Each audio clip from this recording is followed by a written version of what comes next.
of sports entertainment talk. Get ready for in-depth discussions on everything from the court to the field, mixed with the business and culture that orbit the sports world. Whether it's the latest blockbuster trade or the societal impact of sports, Two Men On with your hosts, Van Nunley and Fred Slow, with producer Isaiah Johnson on 95.9 FM and AM 610, the Sports. Thanks a lot.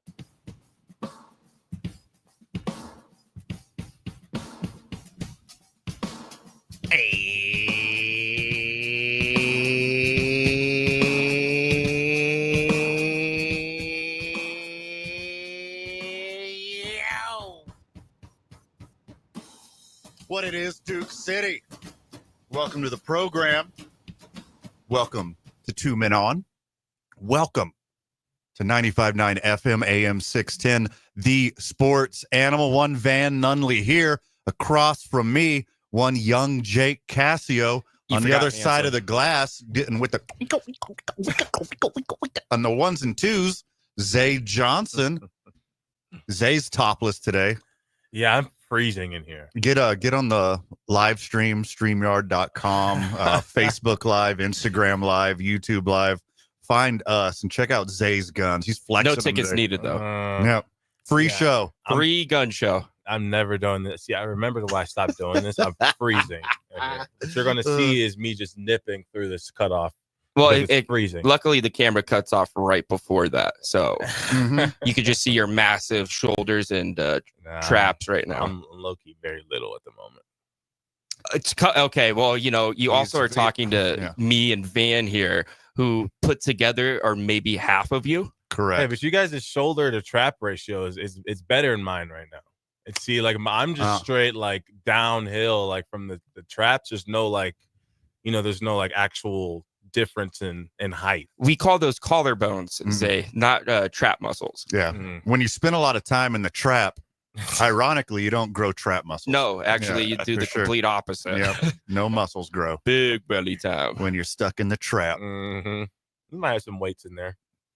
Speaking of some trap, new Tyler the Creator dropped today. I saw that, yeah. Super stoked. I've only got one spin because I didn't think it was dropping until Thursday. Well, that's normally how it goes down, and it was actually really good to listen to it today at the office. And then Pusha T came out with a new album too. Yeah. Clips came out last week, and that was all I listened to for like a week straight. Benny the Butcher dropped a new one too. Now, see, I'm out on Benny because of Red Hat reasons, but because he lives in upstate New York. Yeah, he should be for universal health care. He's that close to Canada. Well, that's why he sees the effects of it from the other side of the river or the lake. He hates happy, healthy people. The new Tyler was an absolute banger. It's only 30 minutes. It's like not. It's like an EP. Yeah, it's like not as like artistically out there as most of his stuff. It's just like 10 short bangers in a row, and he's out of town. Yeah, I missed the good. I think it's because I was so heavy on Eminem, like growing up in middle school and early high school. I missed when a new album would come out, and I would know that like, okay, each song is going to be no less than 2 minutes 45 seconds and 17 solid songs. It might take you a couple hours, maybe 3-4 hours to get through the whole thing. Now you can finish a whole album, and I'm looking at my phone like, was it on shuffle? Like, I already heard this song, and it's like I've skimmed through the whole thing already. Also, LeBron. We have no attention span anymore as a society. Yeah, it's the way to adapt, I guess, and adjust. We're not ever getting Runaway ever again. It's 10 songs, 28 minutes. Perfect. Yeah, just power right through. It'll be all over TikTok. You see LeBron pull up in the music video? I did. Him and Mav were in the video. Did he know the words? He didn't try. Didn't matter. Two things about that. Number one, I love that LeBron is like single-handedly carrying the style of bucket hats on his shoulders. He's like not letting it go out of style. As long as LeBron's popping out in bucket hats, I can always wear mine in confidence. What about Schoolboy Q? He's not as big as LeBron though, right? And you see LeBron doing it, you're gonna have waves of people like, oh, I want to get a hat like that. Well, now I don't ever want to own. Well, I never owned one other than for fishing purposes. You could definitely pull off a Dior bucket hat, Jake. Actually, a friend of the show gifted me a Buffalo Bills bucket hat. Oh, I bet it's sweet. Yeah, it's more of a sun hat than Why anything. haven't you rocked it? Oh, was it the wide? It's the wide one. I couldn't wear it here. Okay. For game day though. That's tailgate. Yeah, that's a tailgate hat for sure. Tailgate attire. Noted. Also, So what about bucket hat? Your bucket hat goat isn't Gilligan from Gilligan's Island? You sure you're skipping modern to LeBron? You're not going all-time goat bucket hat wearer Gilligan? So my bucket hat goat's going to be LL. Oh, okay. Incredible. That's it. He's at least maybe for Kangol. For Kangol, he's the Kangol goat. Well, no, that would be Samuel L. Jackson, but he's up there. Ooh. I like Jonah Hill in a bucket hat. He hasn't let go of him either. Where's Samuel? Was he like rocking in like a big movie scenes or what? Well, no, he rocked the backwards derby Kangol. Yeah. Like the okay. LL was a bucket hat king. correct. Yeah, he was bucket hat Kangol. Yeah, Samuel. Okay, so I know exactly. When I think of him, I actually think of him with that hat on. Although in the Avengers, I don't think that was a Kangol one. Well, that's not Samuel L. Jackson. That's Nick Fury. Nah. I thought you were going to make me sound real stupid for a second. I'm like, that's got to be Samuel. Who else could that be? Missy Misdemeanor Elliott Okay. brought fuzzy bucket hats to the ladies. did. That was sweet. She did. The pink fuzzy ones. Mm-hmm. I just associate garbage bags when I see those. P. Diddy wore them a lot, so that's took It's a fine now, dark though. turn real fast. He's innocent Of what he was convicted of, other than yeah. one Did you just say he was innocent of what he was convicted of? of what he was charged with. There we go. Because he was also guilty of some stuff too. A couple things, but Yeah. not the big. Got a little slap on the wrist. A lot of sports and sports adjacent talk for you today. We're just going to go all over the WNBA. The boy, is there a lot of talking points going on there? World of baseball, trade deadline coming up, off-season NFL talk. Jerry won't shut up. Jerry will not shut Has up. he ever? Yeah. He did it again. He's about ruining us again. We'll get to some NFL in the 5 o'clock hour. But, Brad Pitt, bucket hat guy. Okay. Yeah. Yeah. Is he? Big fan of Brad Pitt in a bucket hat, Yeah. Kind of like he does the but when he has the long hair. Madras bucket hat. He's got like the flannel pattern bucket hats. You know who's the best bucket hat wearers though? Okay. SEAL Team 6. SEAL Team 6? Yeah. This is They wear for bucket function. hats? Yeah, when they're underwater and they pop up, in the movies, at least they have them on. They're wearing bucket hats? Yeah. I think they're called bonnies or bonnets. I something like got to that. get my eyes on this. Yeah, just look up Navy SEALs. Okay, Brad Pitt, he's definitely looking smooth in his. He's got like this tan bucket hat on with like yellow trim, and he's got a tan coat on. It's called a boonie. There we go. Oh, what Brad Pitt was wearing or what? No, the great men of SEAL Team 6. Oh, that's what you're talking Yeah. about. Gotcha. That's That's like a bucket hat. The big floppy bucket. Yeah, that's close. Yeah, the big floppy bucket hats. I gotcha. Yeah, those are kind of like all over military service. So you got to have. I just couldn't see somebody emerging from the water wearing those. There's no. Well, way that's why there's no way it'd stay on your head. That's why they have the drawstring. You get out You of the water, then you pop the bad boy on to keep the sun out of your whittle face. But half the time they're coming out, it's nighttime. Mm-hmm. So Who then you needs a look hat like at a night? lily pad. Yeah, Camouflage. little extraneous. So the lily pad bucket hat. Protect from the moonlight, I guess. It's dangerous. You could get a sunburn, a moonburn. Yeah, I know you You're will. Speaking to a ginger, Yeah, I know. for sure. I put on sunscreen at night in the winter. And you're in bed. Yeah, for sure. Indoors, fluorescent lights get me, dude. Yeah, but LeBron carrying the bucket hats. I'm glad that he's like really leaning into the LA thing, like ditching Drake for Kendrick and showing up in Tyler the Creator videos and doing all the West Coast LA stuff. He's really leaning into it. Only took him 7 years. right. Longer than that. Because now they're about to kick him out. And they're like, Yeah. no, actually, I'm a staple of LA culture. You guys want me. Yeah. Trust, if $53 million, that's nothing. I tell you what, though, the music video, and I can't even say I dislike Kendrick because again, like in 2023, he's the #1 played song on my iTunes, Apple Music. So it does hurt that happened. But Kendrick and Tyler the Creator, they got this, and I don't know if this is an LA thing. I think it's a them thing. They got like this real unique vibe to the music videos. You know what I mean? Like, you might have the camera centered and like there'll be one person dancing off to the left side, and then they'll switch that person dancing off on the right side, and then all of a sudden they'll be in the ceiling and the camera will switch. It's like very, very good. Transitions. Yeah. Well, I was gonna say it's like choreographed really, really well. Tyler, also a big bucket hat guy. Mhm. So he might be on Rushmore or just a shade off of Rushmore. Yeah. For doing our I-9 varsity bucket hats, which we've already ran through. Yeah, we're already done. We're already done. We're already done with that. Dare I say Tyler is the most artistic rapper in the history of the game. As I'll far give it as, to him. as far as visuals and presentation and like concert settings and like how his albums, like his style, his fashion, And everything. he's gone through a lot of eras. Artsiest hip hopper of all time, and I don't think it's close. Yeah, I don't think you could really give it to anybody else. Oh. Maybe Tribe Called Quest from back in the day. Sure, yeah, they had a different nowadays, vision. though. Yeah, but it's important. Like the visuals are deeply tied into every album, every tour, every music video. He made skate culture cool. Yeah, he bridged the gap between skate culture and hip hop once again. His own clothing line.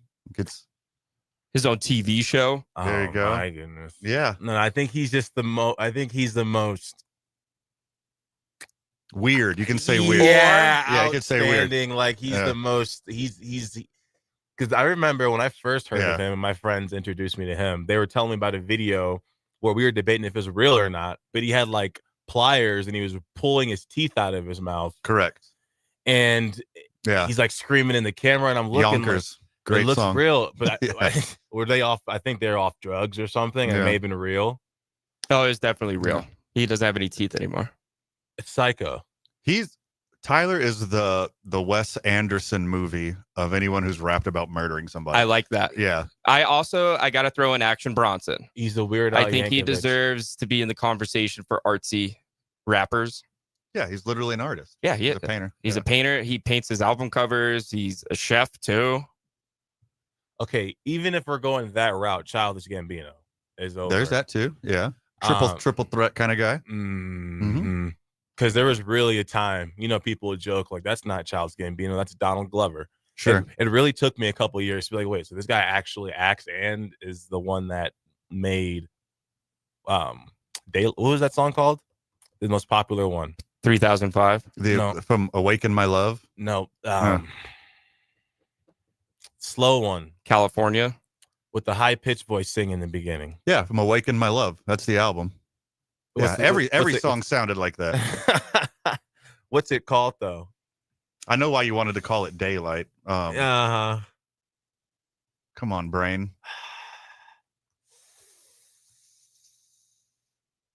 This is America. Redbone feels like Redbone. It's Redbone. Redbone. It's Redbone. Yeah, Redbone. It's Redbone. I like Feels Like Summer a lot. Incredible. It's a pretty smart move calling himself Donald. That not his real name or the what? Donald. Well, what does his name sound like if his name was Don? Nah, Don Glover. Don Lover.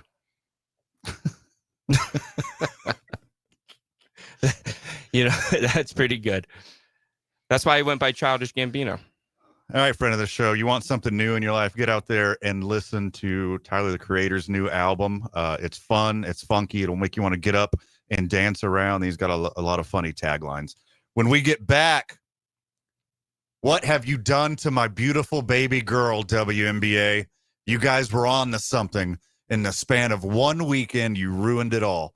WNBA talk when we get back. You're listening to 2 Men On, 95.9 FM, AM 610, the sports animal. This message is brought to you by The Law Giant. Alex Begum, The Law Giant, has been named a top 10 injury lawyer. Yeah, Marcos wants to talk about Bucket.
Welcome back to the program, Duke City. Welcome back to Two Men On. Welcome back to 95.9 FM, AM 610, The Sports Animal. 505-246-0610. You got to take. We'll put you on the program. And it's okay. Like, if you don't have a take, you just want to make a comment, that's fine too. The very same number, 505-246-0610. You can text us. And great news, the new text bot actually works now. Oh, really? We can get your text. You can send us GIFs. You can send us memes. GIFs? Yes, you sir. mean a GIF? No, I mean a GIF. Like the peanut butter? Correct. I love peanut butter. Zaya, here we got a friend of the show on the line who wants to talk bucket hats. I mean, that's a little discussion that I didn't think was going to drum up so much interest. Friend of the show, Marcus, what's happening, my dude? Hey, guys, always enjoy the show. Bucket hats, you got to go with Gilligan. Thank you. Thank you. I mean, yeah, I might be a little out of my age bracket there with y'all, but Gilligan, number one. And then John McKay, coach of the Tampa Bay, 0-16 and 70, I don't know, 6, 7, 8, whatever that is.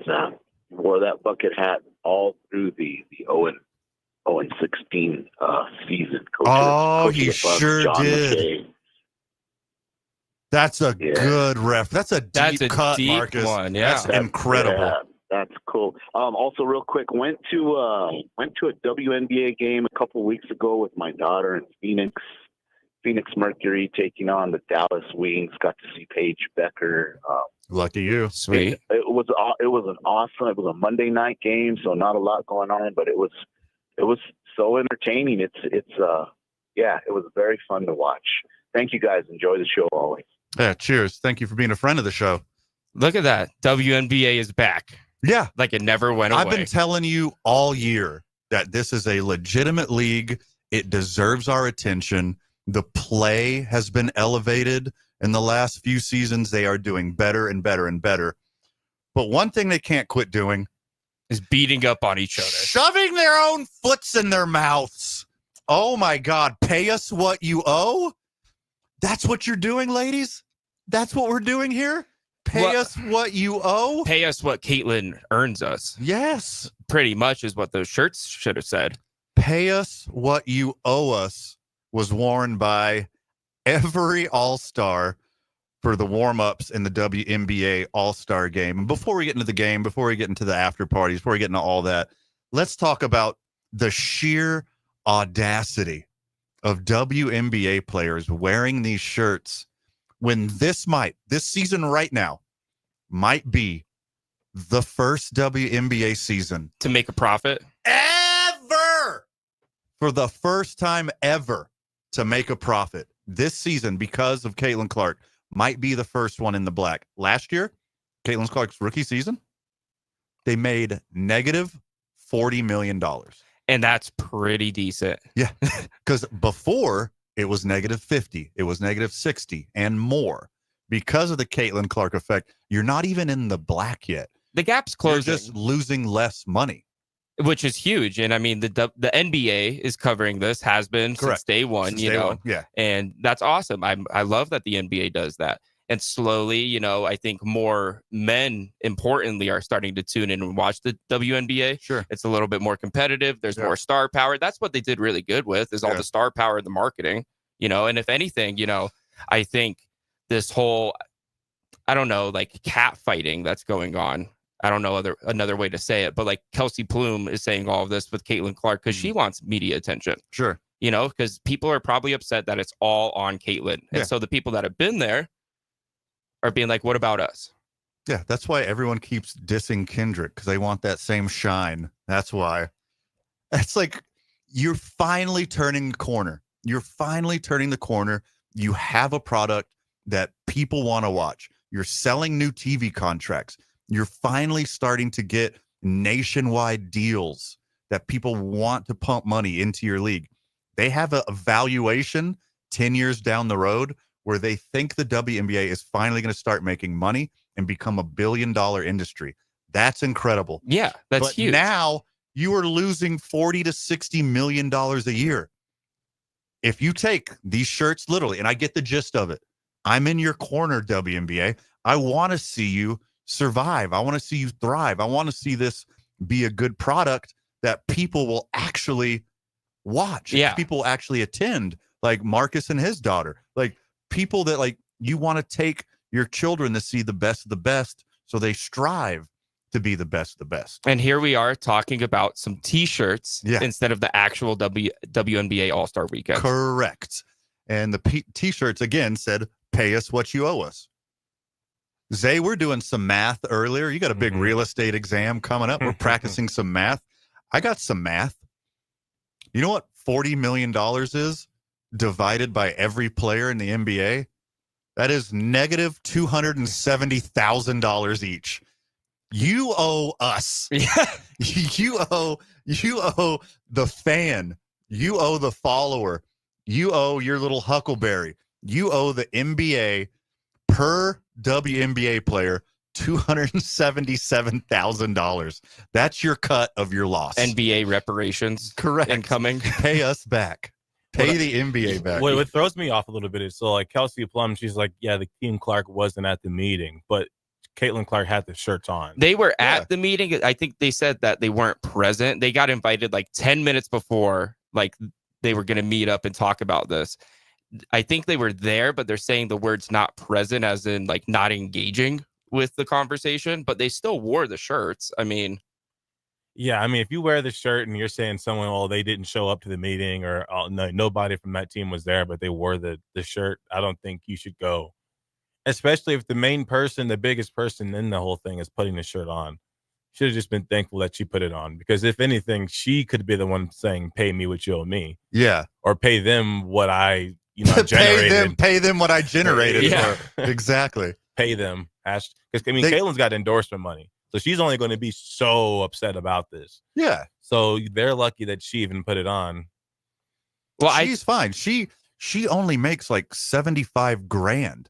Yeah, and she makes what a middle tenured elementary school teacher makes. And then there's like the other 3-on-3 league. Yeah, but she also makes like $20 million in endorsements every year. Yeah. No one else gets that. And jersey sales. Sure. You know, Kelsey Plume got mad at a girl for. Is it Plume or is it Plum? Plume. Is it Plum? It's, potato. I'm gonna guess Plum. Okay, Kelsey Plum. I thought Plume had an E on the end. I can't say words. Come on. Like some fancy feathers. I can't even say like Dave Bautista's name. That's pretty close. Yeah, close, yeah. But somebody was wearing a Caitlin Clark jersey at wherever Kelsey Plum plays, you know, and she felt disrespected because they weren't even playing Indiana that night. And I'm like, what's the whole point of being mad at your one star? That would be like the whole league turning on LeBron. Yeah. Which is happening right now. For sure. I think that's mostly Zay talking. Zay's turning on LeBron. Laker fans are turning on LeBron. The league is still as indifferent to his antics as they've always been. Like WNBA, like you are finally turning the corner. You finally have the people's interest. The public is actually watching your product, whether it's just a Caitlin Clark game or anybody else. Like people are paying attention. We're talking about the WNBA on sports talk radio for the first time in the 8 years I've done this. Yeah, in the 20 years it's been a league. Once in 8 years we've talked about this, and it's because of Caitlin Clark. It's because of the beef in between Caitlin Clark and Angel Reese. It's because of the hard fouls and you guys trying to make this thing the 80s NBA. Like, go crazy. Yeah, I like the fouling. I think the NBA could learn something from that. But like, this is like a whole, like, you know, girls versus girls thing, you know, the Mean Girls Club, you know, ganging up on the nerdy Caitlin Clark, who's just trying to just do her thing. This is Regina George versus Lindsay Lohan. What's her name in the movie? Whatever her name is in the movie. What this is doing, and this is like, you know, say like in a money world, right? Someone's making a certain amount of money and they feel like they're having to pay too much. So they're like, you know, actually go back through and reevaluate this thing because I think I'm paying too much. And they actually figure out, they're like, yeah, well, according to this, you're actually paying too less. So we're actually going to have to pay more instead now. Now that you brought this to our attention with like those numbers you just broke down, It's like, okay, I understand it, right? You put the shirts on. Everyone may not think it's a smart idea, but of course they're saying, okay, we're just bringing awareness to it. Yeah. You want to make it a topic of conversation. So by doing that, you then now have them in a position where it's like, yeah, in the situation, kind of what you did, you're not the only person who's going to go back and say, well, let's see how much you guys are actually owed. Sure. To see if there's any wrongdoing here. And then you see that they're still being cut a benefit. Yeah. You look at like how crazy NBA salaries are right now. Like, oh my God, how can a basketball player make $70 million a year? Right. Like, that's insane. But you do the math, you break the numbers down. With endorsement deals, TV deals, broadcasting, viewership, all of it. Yep. It makes sense. You look at the TV contracts, you look at all the profits of the front offices, you divide that by cost and all the money that's left. Like, oh, wait, that's the exact number they deserve. Mm-hmm. Like, that's the exact percentage. It's not like they're not doing that with deserve. the WNBA, Correct. And WNBA, like, do your due diligence, pretty please, and do not shoot yourself in the foot. But look, I get it. You think you deserve as much as the men. And again, if you are in a career field that takes the same amount of schooling and education and resume building activities, and a man makes more than a woman, that is unfair. And I am on your side 100%. But if you're an ice road trucker and a babysitter, you shouldn't make the same amount of money. That's different. It's just as hard, though. It's different revenue generated. It's different amounts of risk. It's different amounts of skill. Well, the WNBA plays less games. Yes. They get a whole month off. Correct. And like more maternity rights. Yes. I assume. Like, the comparison here would be, well, if a male doctor and a female doctor, the male doctor made that much more, that would be unfair, correct? Well, then why should they do that with basketball players? Because you're talking within a field.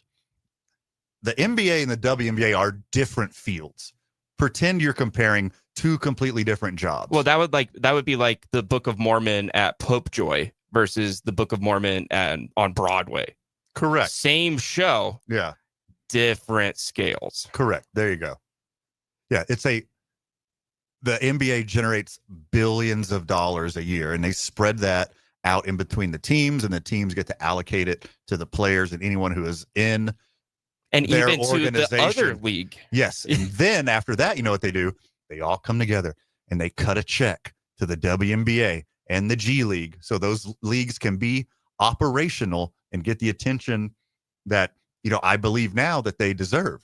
Like, the competition in the G League, considerably better. The competition in WNBA, considerably better. And they're looking to expand too. That's not a bad thing. That means you're doing better. Correct. But hey, don't bite the hand that feeds you, because you've been in the red since your inception. More NBA talk, WNBA talk when we get back. You listen to 2 Men On, 95.9 FM, AM 610, the sports animal.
Welcome back to the program. Welcome back to Two Men On. Welcome back to 95.9 FM AM 610, The Sports Animal.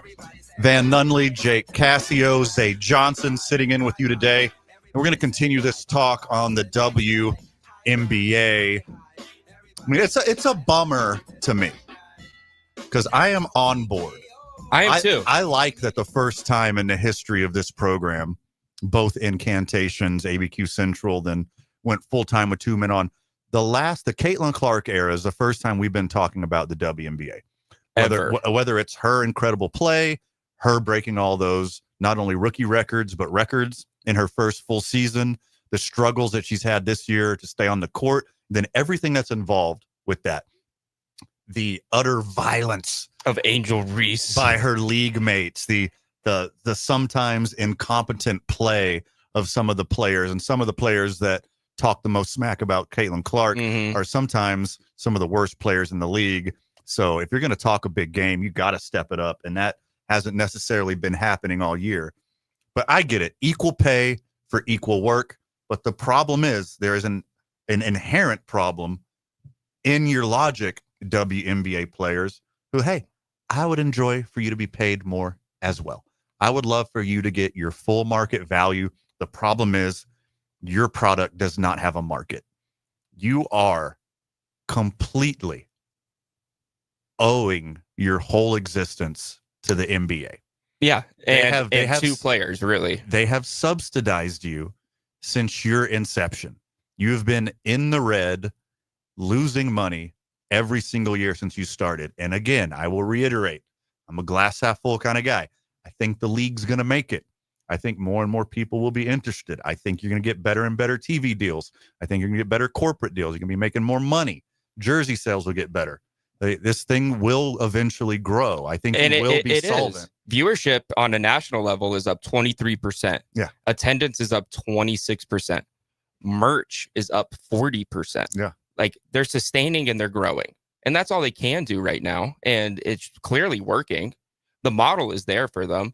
Just, I think we live in an era of immediate gratification where it's like, why am I not making $1 million a season or whatever they're looking for right away? That's not how it works. Yes. At all. Like, the problem is, it's not that they shouldn't be better taken care of, because they should. Like, it's the first year that they get to ride in private planes. Who is that because of? Caitlin Clark. Yet you still closed fist punch her in the face during the game. You hard foul, you elbow on top of the head, you trip her and push her over. She's the reason you're in a private jet, yo. What I don't understand though is so if they're losing money still, even with her, if they're losing money, how were they just able to get these like planes? Like where I feel like I'm thinking of it the perspective like, okay, they're in debt. So it's like I guess the planes are needed, of course, but maybe that goes into also why they didn't have them beforehand. Like, I wonder, okay, so you guys get planes, and like, what more can they give if they're already in debt?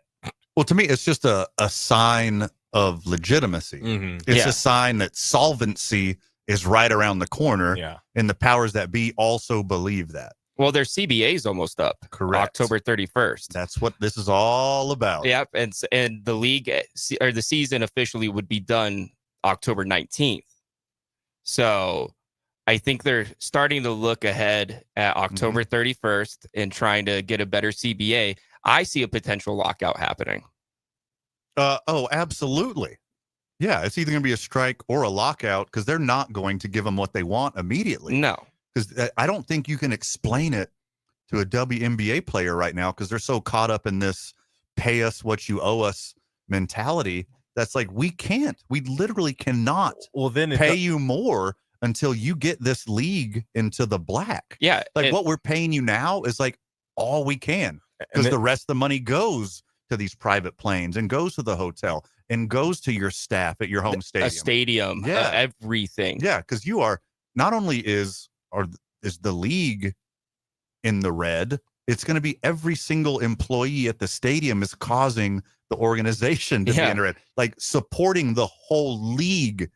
It's not just your pay is putting the league into the red. It's every single operation from top to bottom costs money. And I think this is what's putting you in the red. Another thing, too, they're probably getting upset about is Unrivaled, the 8-week 3-on-3 league that is starting to become a thing. They're making like $300,000 for just a season for that. Yeah. Mind you, there's only 36 women participating in this, and that's not even a quarter of the league. Yeah.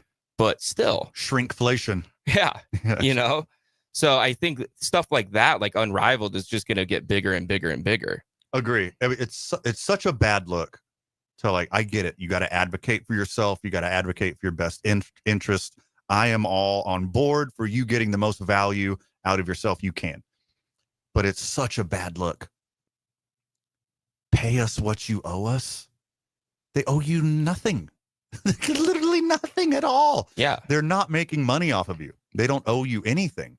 If you would have said something like, our game is growing, so should our salaries. There you go. That's a good slogan. Yeah. They needed you in that exactly. little 10-minute meeting. For sure. I would be incredible at marketing this.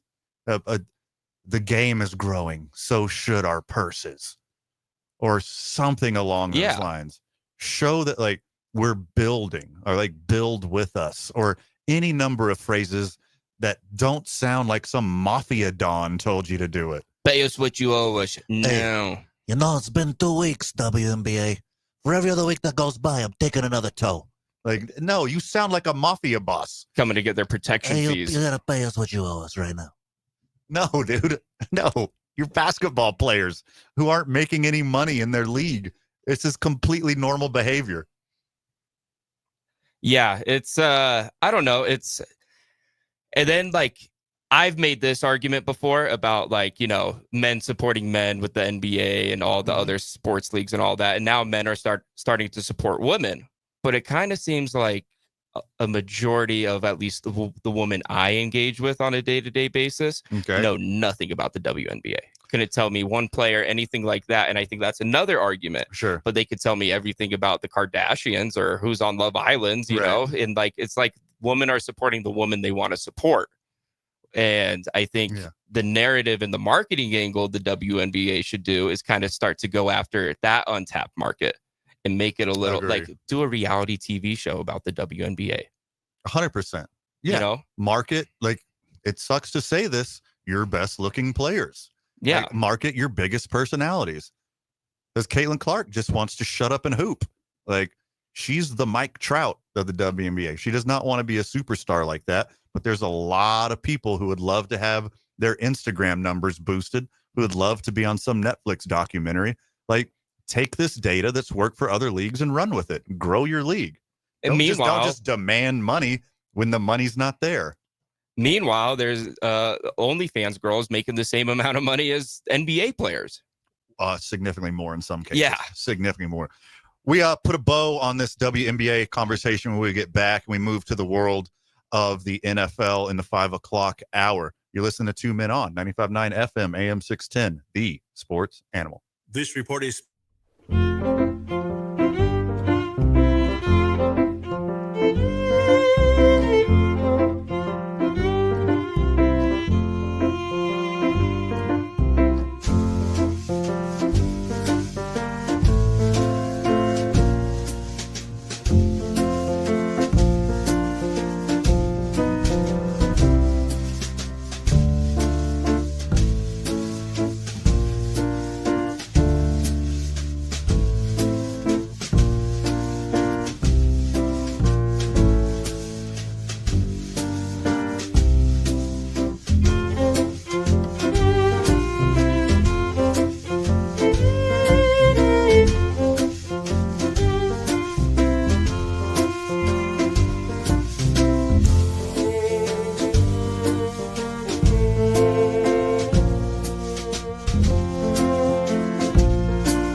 Friends of the show, welcome back.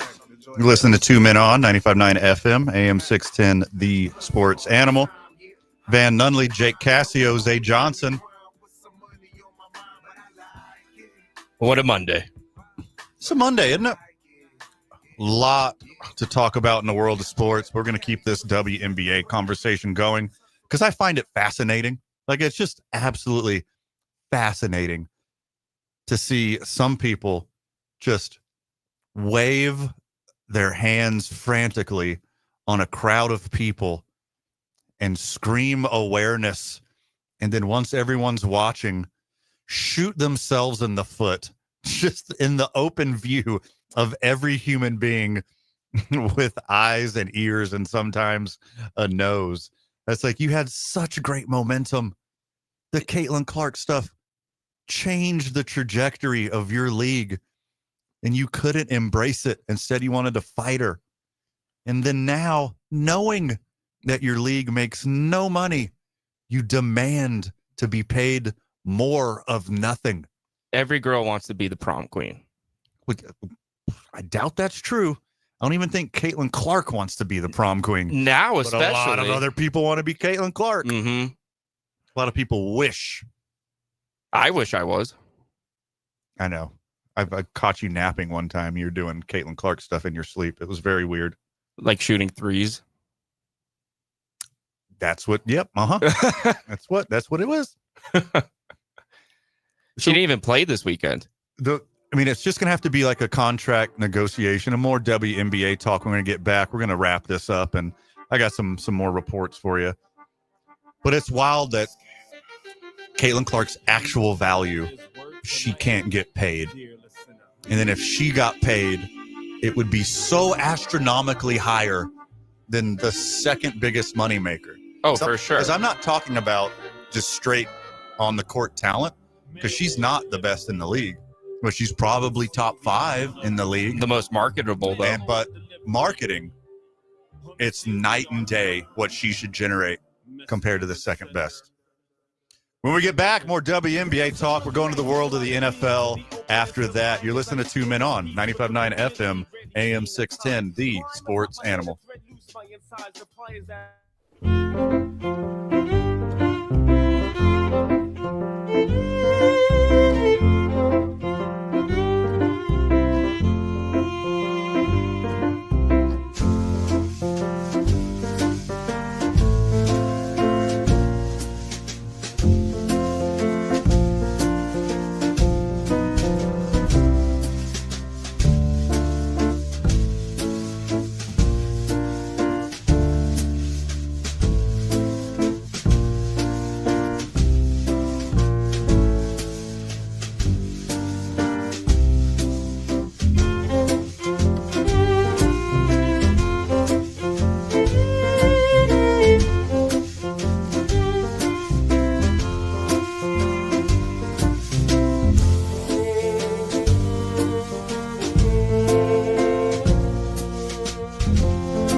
with your hosts, Van Nunley and Fred Slow, with producer Isaiah Johnson on 95.9 FM and AM 610, The Sports Animal. 1 hour in the books, 2 hours to go, hitting you with all your sports and sports adjacent content.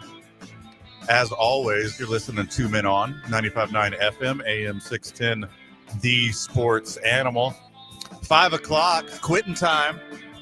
Hopefully you had a good weekend and you got off to a good start for your week. Friend of the show, we're rooting for you, just like I'm rooting for the WNBA to not be such idiots and keep sticking their own foot in their mouth.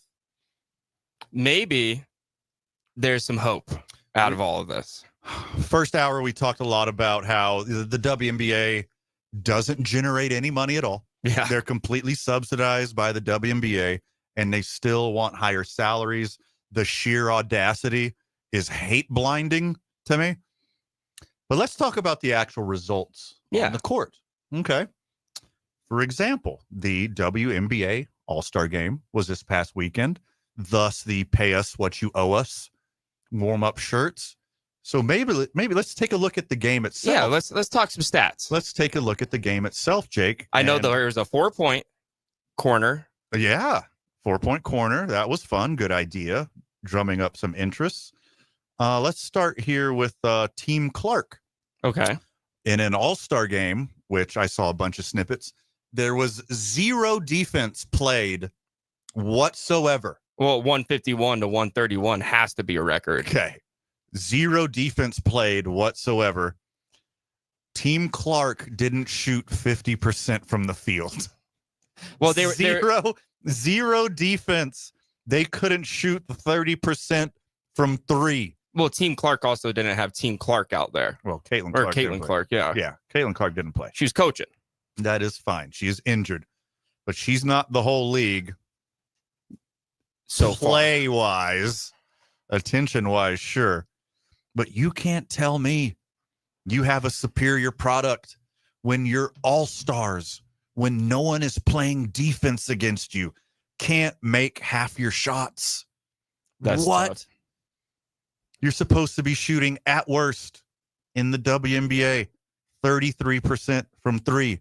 Your all-star game with no defense can't make 1 out of 3 3-pointers, and you want us to take this seriously? Well, this is me trying to be objective. This could have been a 4-point thing. This could have been a 4-point issue. I saw a snippet of Coach Clark talking about the need to shoot more 4s because they were making the team Collier was making a lot more. Yeah. And those add up quick. Yeah, I think we need more Cameron Brinks and way less 4s in the WNBA. I tell you that much. You know, I agree with that statement. Thank you for agreeing with one thing I've ever said. Look, this is a lot, guys. Like, I get it. I am pro-woman.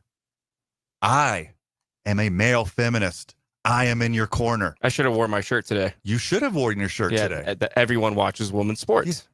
Yes, I do. I'm one of them. Me too. Not a lot, but I do.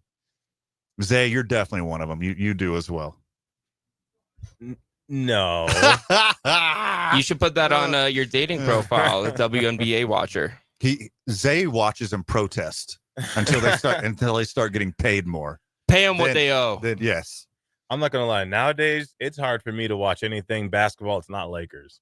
So if the Oklahoma City Thunder were struggling to get me to watch, I don't think it's any slight to say about the WNBA. But again, I think it's all about percentages, and I think for you to fail to understand I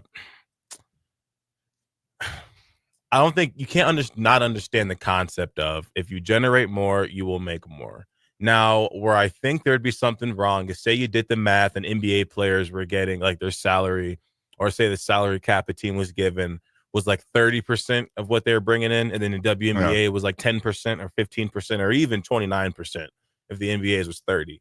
Then I could see the uproar because the percentages are different. But if you're getting cut the same slice of the pie as the other organizations, you can't be upset. You then have to try to focus on ways to get more attention which I think Angel Reese may have just said, I'm going to take that route.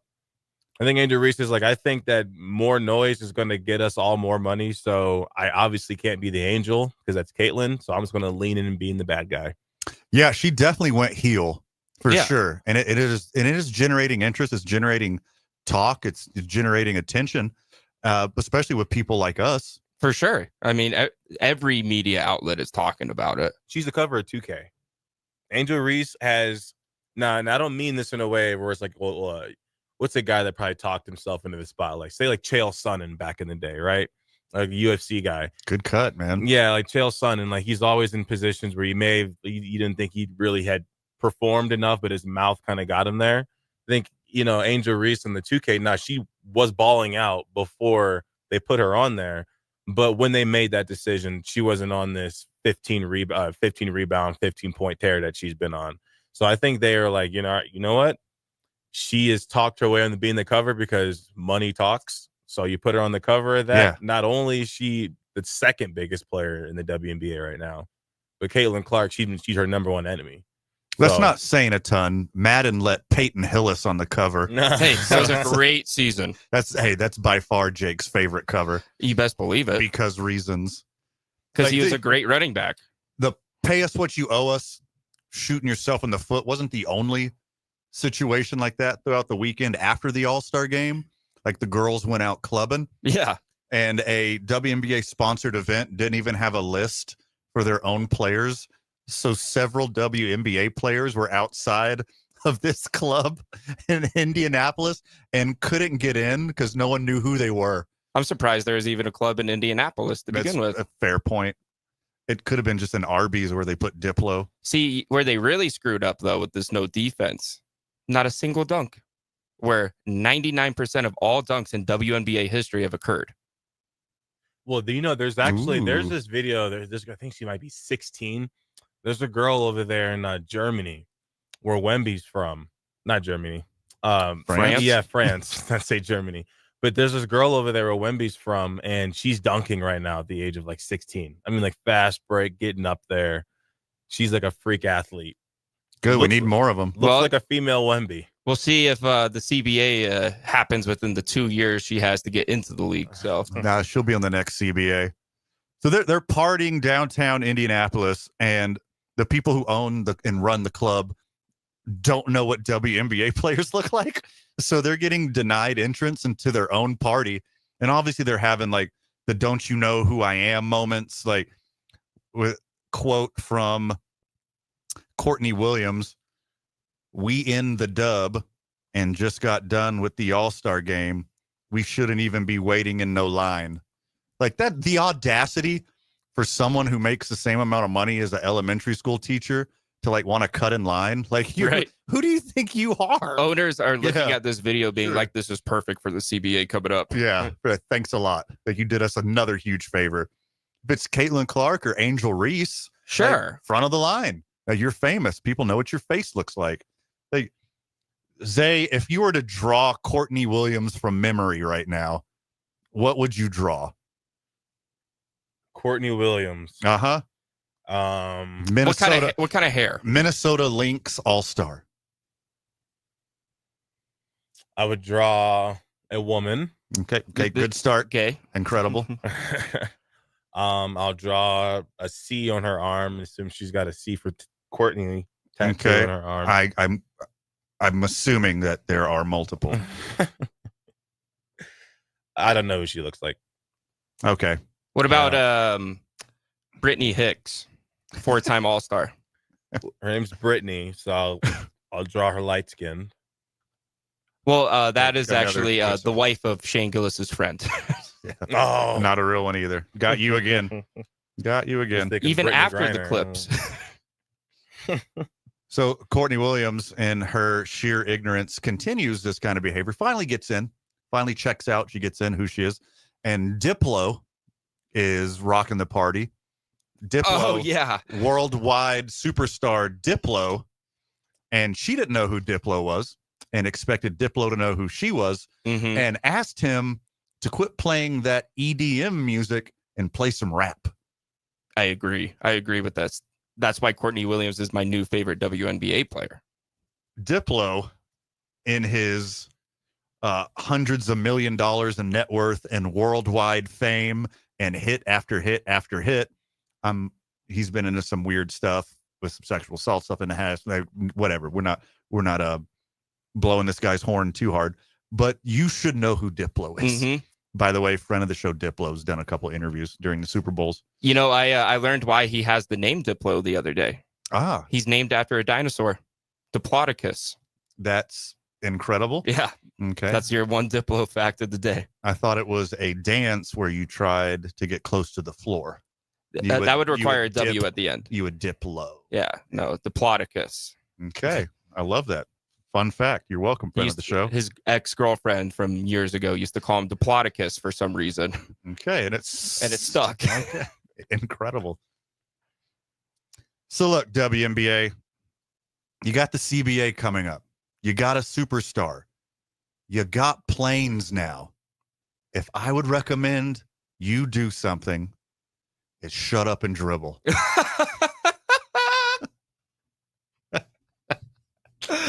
Oh, young Cassio, you didn't see that one coming. I did not see that. I am kidding. I am kidding. Advocate for yourself as hard as possible. But realize, if you want someone to pay you what you owe them, you better be in the black, which you are not. Or just, get more people to watch. When we get back, we're talking baseball with friend of the show, Brandon Ortega. After that, back into some NFL talk. We're going to wrap up WNBA until they do something else dumb and it gets back on our radar. You are listening to 2 Men On, 95.9 FM, AM 610, the sports animal. This traffic update courtesy of Glasheen, Baez, and Inderman Injury Attorneys. We win big. Hi, I'm a...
Welcome back, Duke City. Welcome back to the program. Welcome back to 2 Men On.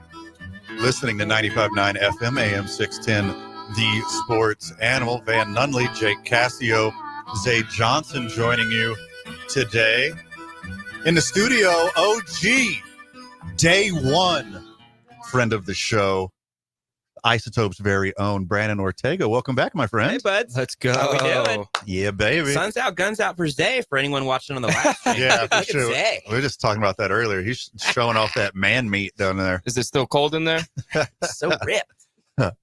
Brandon, are you getting your sea legs with the Isotopes? Does it feel like you've been there forever now? I think Is they're it- getting there. We just passed a very big last few homestands, and I mean, I'm learning a lot every day in every homestand, but between July 1st to 6th, which we had ESPN come, Yeah. and we had all kinds of crazy themes that weekend, and then this was only a 3-game homestand, Friday, Saturday, Sunday, but we had our youth skills clinic, which I helped manage the last few months, and there's so much work that goes into Sure. those.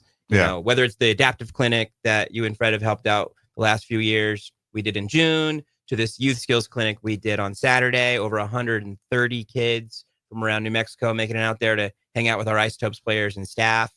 Yeah, it's been awesome, man. I definitely don't feel like my sea legs are there yet. I think it's going to take the whole season because you just don't know what you're getting into until you get through each homestand.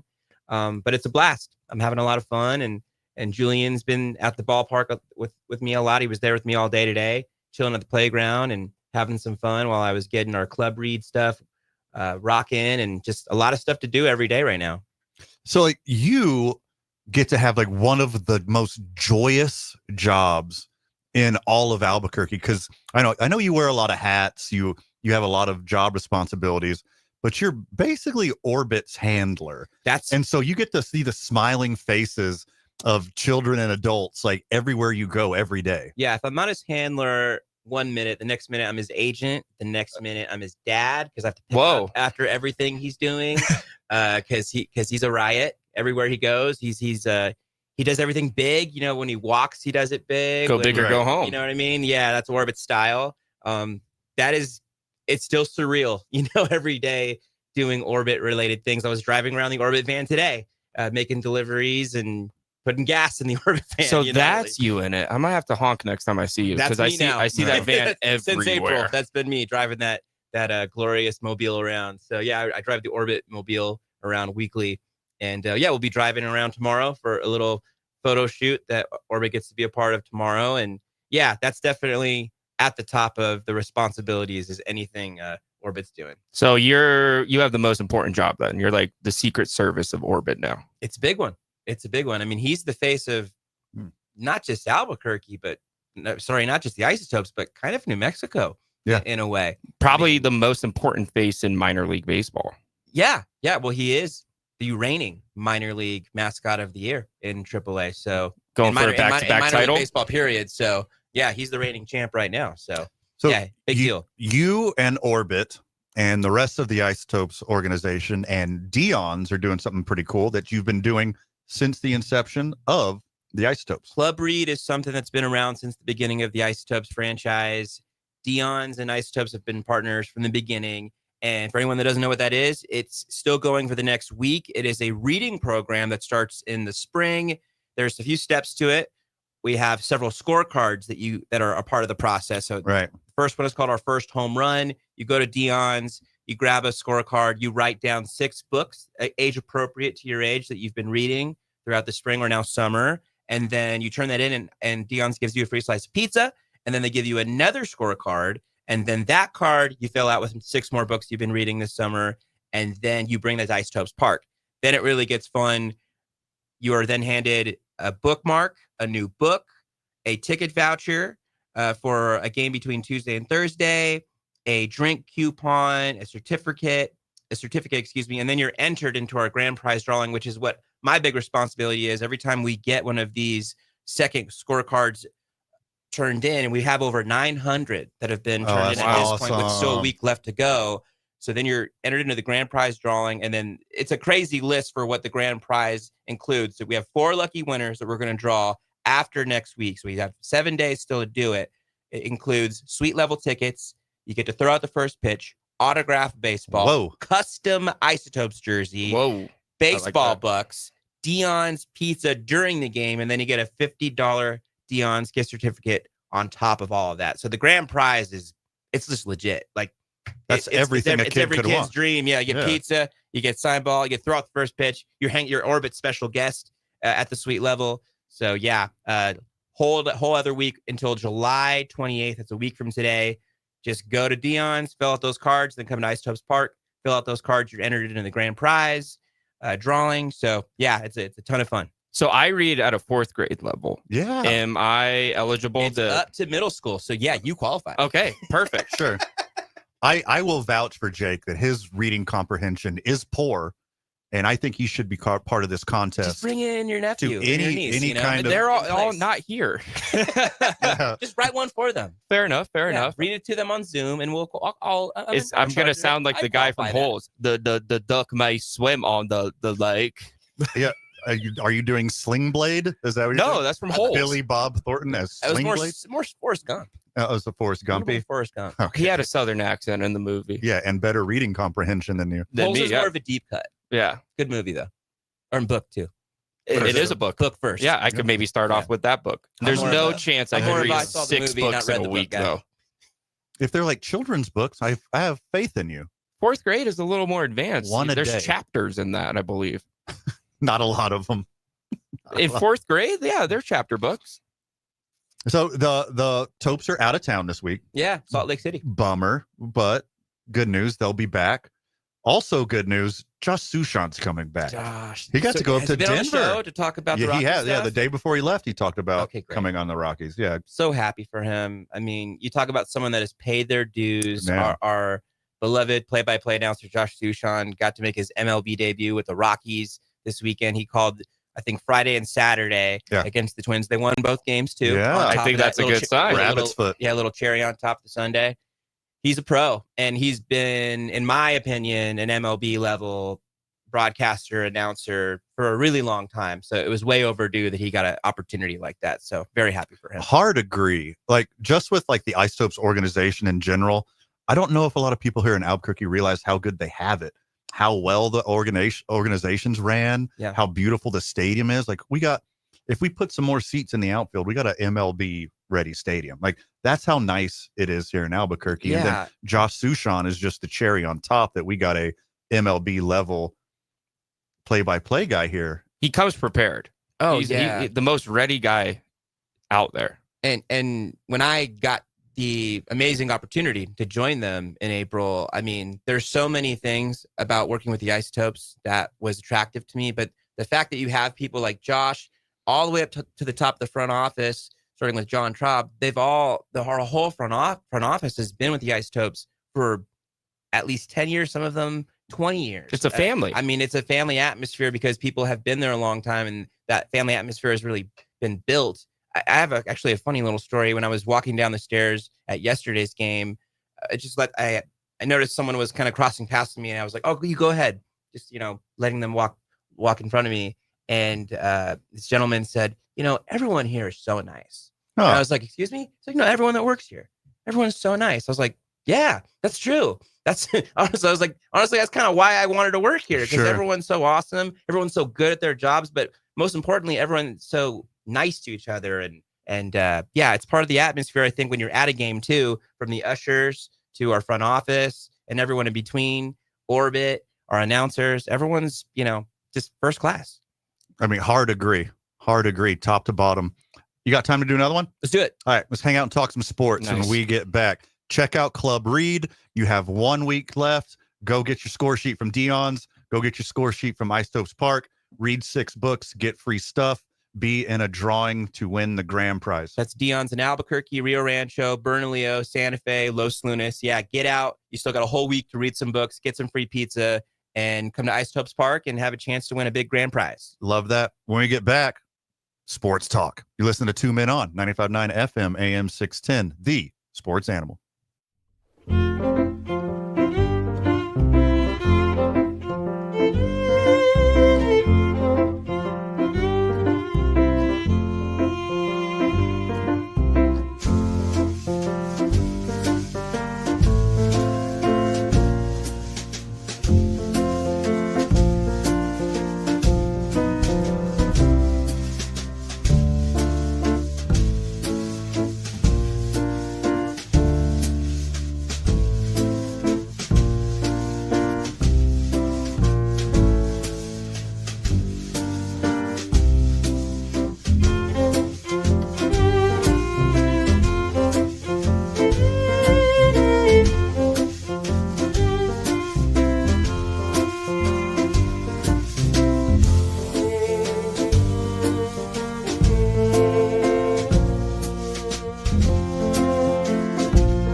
Welcome back, friend of the show. Welcome back to Two Men On. Welcome back to 95.9 FM AM 610, the Sports Animal. 505-246-0610. Hit us up on the Sports Animal hotline. You got a hot take, we'll put you on. Good news, you don't want to come on air. You don't want anyone to hear your weird voice. 505-246-0610. You can text us as well. And a new ripple in this story, it works now. So we can not only get the texts, but we can send them back, and you could participate with the show without calling. Have some fun that way. Van Nunley, Jake Cassio, Zay Johnson with you today in studio. OG friend of the show, Mr. Everything at the Isotopes, mainly the Orbit Wrangler. Brandon Ortega is with us. But on the hotline, we got friend of the show, Howard. What's happening, my dude? What's on your mind? Hey, thanks for taking my call, guys. You know, who was it that told you everybody was so nice here? I think, I'm sorry, Brandon doesn't have headphones on, so I'm going to have to parlay your question right now. Who was it that told you everyone was nice in Albuquerque? We had a gentleman come up to me. Okay. No, not Albuquerque, at the stadium. Only at the stadium, Howard. He didn't say everyone in Albuquerque. He said only at Isotope Stadium. Sorry about that, Howard. So that should check. That should check out. So it's safe in assuming they had not met Fred, correct? Yes. Fred was nowhere. Fred was nowhere near. Yeah. Yeah, I just wanted to clarify that. I just wanted to make sure. And, you know, I am going to let you go and interview Brandon because I love listening to his interviews. I'll talk to you guys tomorrow. All right, we were in a rush to get him on, and I didn't give him headphones, so I'll relay that as well. Howard said he loves listening to you, and he loves your sports knowledge and your kindness and your wisdom. Thank you, and Howard. He thinks you're handsome, and he said you shouldn't. He did say that. He said you shouldn't have to dye your hair anymore. The salt and pepper. Okay, it's a good look. The salt and pepper is very flattering. Lies. He said you make a great Jack and Coke. He loves your polo. He loves. He said that's the coolest looking polo he's ever seen in his life. Said you had really big calves. Thank you for the things you did say, Howard. Thank you very much. He said your fingernails are beautifully manicured. They look absolutely immaculate. And he said that with all that, he just assumes you smell nice too. Couldn't smell you. Thank you very much. Yeah. Smell-o-vision, not a thing yet. So you are a representative of the Albuquerque Isotopes, and you know how hard they work on their promotions. They're the best in the business. They do it better than anybody. But I found out about a fun one that I am incredibly into right now. It's the Inland Empire 66ers of San Bernardino. Yeah, that's a Southern Southern California right there. Yeah. Yeah. The Inland Empire, as you go a little bit into the Palm Desert area. Yeah, on your way out that way, right? You get off the coast. It's a little more Mad Max and a little less Southern California out there. 909. But there you go. The Inland Empire 66ers are having a promotion that they've done a couple years in a row now, and it is Nothing Night. Well, it's because the Empire did nothing wrong. Is there going to be food? Incredible. Okay, that's the only thing that's going to be running. There will be food. Okay. Is concessions. So there is free admission. There is no PA. There is no play-by-play. There is no promotions. There is no music. The only thing that they're having open is the concession stands. Free entry, free parking, and you can bring food or drink into the stadium. It's just to watch baseball. So no need for anyone to work the press box that night. No. Yeah. No. Press box has the night off. Security doesn't, though. No. Yeah, I'm assuming the ushers and security still have to show up. Now, are you allowed to talk during this? I believe so. I think this isn't detention. It's Nothing Jake. Night and be quiet night. Yeah, Imagine. I know you're used to being in detention, but this one, it's just they're making it strictly about baseball for one night. Yeah, You that's a trip. Yeah, I don't know if we would do that. Right.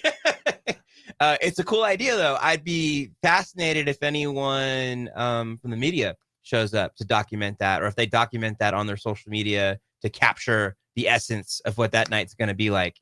Because, yeah, I mean, we were just talking about it off air. I've been to Little League games that there's PA announcing. I've been to high school games. You know, every level up, they do that. So that's a whole. Now, I was also talking about ASL nights league-wide for sign language. They do innings where there's no PA and the whole crowd can experienced the game, as someone Sure. that is hard of hearing, this is a whole nother level though. Yeah. With no PA throughout the whole game. This is like Apple you TV did this. you Except show it was up- all mess up. Yeah, they did not do that on purpose. Those are some tech dips, which I love this idea every once in a while. Like, I would like to just show up and just watch baseball. It's only the sounds of the game and the sounds of the crowd. It's an incredible idea. If it was like this every time, no one would show up. But once a year, this is incredible. Yeah, because I mean, how far back can we even go in the history of baseball games where there were no PA? Yeah. You know, like I mean, Probably you're- like the 1920s. yeah, I would say all the way like Branch Rickey. you're talking about Shoeless 100 years Joe ago. Jackson. Yeah, I'd say Branch Rickey. I mean, he's like the BC and AD Yeah, as this far is like as a time travel entertainment to a whole goes. nother- yeah, Yeah. He's the one that started introducing music. He's the one that started introducing like mid-inning promotions and like having people throw out the first pitches. godfather And of all that. Wow. Yeah, for sure. So I would say like since Branch Rickey, like They haven't done this. almost 100 years ago. Like, yeah, they haven't done this. It hasn't been a thing. So this is on July 23rd, which is Thursday. Yeah, 2 days. Wednesday. 2 days from now. Yeah, 2 days Wednesday. from now. It's the 21st. Yeah. You want to make a trip to the Right. Inland Empire somewhere close to San Bernardino? I'm gonna try to get my parents to go. They live like 20 minutes away from there, so That's incredible. I want to know what it's like. I think it's a great idea. I'm all for it. Like, you shouldn't. Okay, it's not fair. I'm not an objective observer right now because I love baseball, but I like this would be incredible for people who like just go to see Orbit or who just go to see the chili race or just go, to get some popcorn and a soda Yeah, pop. you're one of those rare like- baseball fans that can appreciate just baseball, Correct. purity, The aura. just watch a game. Yeah. That's you're a rare fan like that. And I'm curious, with it being free, I'm curious what kind of turnout they're gonna get. Oh, they're gonna sell so much popcorn and soda pop. Yeah, It's going to be a concessions will off really the loud chains. night. Yeah. On nothing night, I feel like. If they had like a walk-off bottom of the ninth They win should on nothing make sure night, to tell people to wear clothes though, because the nothing night smart, could get dicey there. smart. Could get dudes walking in with no shirts. And you know? it is in California. And it's warm, and in the Inland Empire in general, that part of Southern California is always hot this time of year. So Yeah, it's in the probably hundreds. should disclose, wear clothing. Nothing night could be a little misleading. Or it's implied. Bottoms on for sure. Bottoms always stay on Bottoms in on night. public. Topless though, like Zay does in the studio every day, like that's different. That should be allowed. I feel like I need to take my shirt off and be in my Italian If I was Zay tuxedo. shape, I wear a tank top every Ooh. day. I don't blame him. Underneath your No, just wear the tank top. Oh, okay, Rock got the you. tank top. Need to get rid of my farmer's tan anyway. Look at that thing. That is a mean tan. Bad radio here, I don't, and I'm yeah, not on the live stream either. Visual You're- representation. There Bad is a tan going on. yeah, right your name is. I believe that's a golfer's tan. Yeah. Because but no, I don't working think minor you've- league baseball tan now too. You've never done a lick of manual labor your whole life. Did you There is see- no way that's a you've clearly farmer's not tan. been on social media and saw the yard work I posted about. Yo, That's like ago. farming. okay. Yeah. I did 4 hours of yard work because I let my weeds get crazy in All the right. backyard. So I briefly broke that tan, but now it's back. So Oh, you pop that top off for your neighbors while you're doing yard work? no one can see back there. It's just my own, it's just my Okay. own little sanctuary of weeds. Your little Brandon Ortega of your Albuquerque Isotopes. How do the friends of the show want to get a hold of you if they want Orbit and the Albuquerque Isotopes organization as part of their organization? B Ortega at abqisotopes.com and of course our website abqisotopes.com.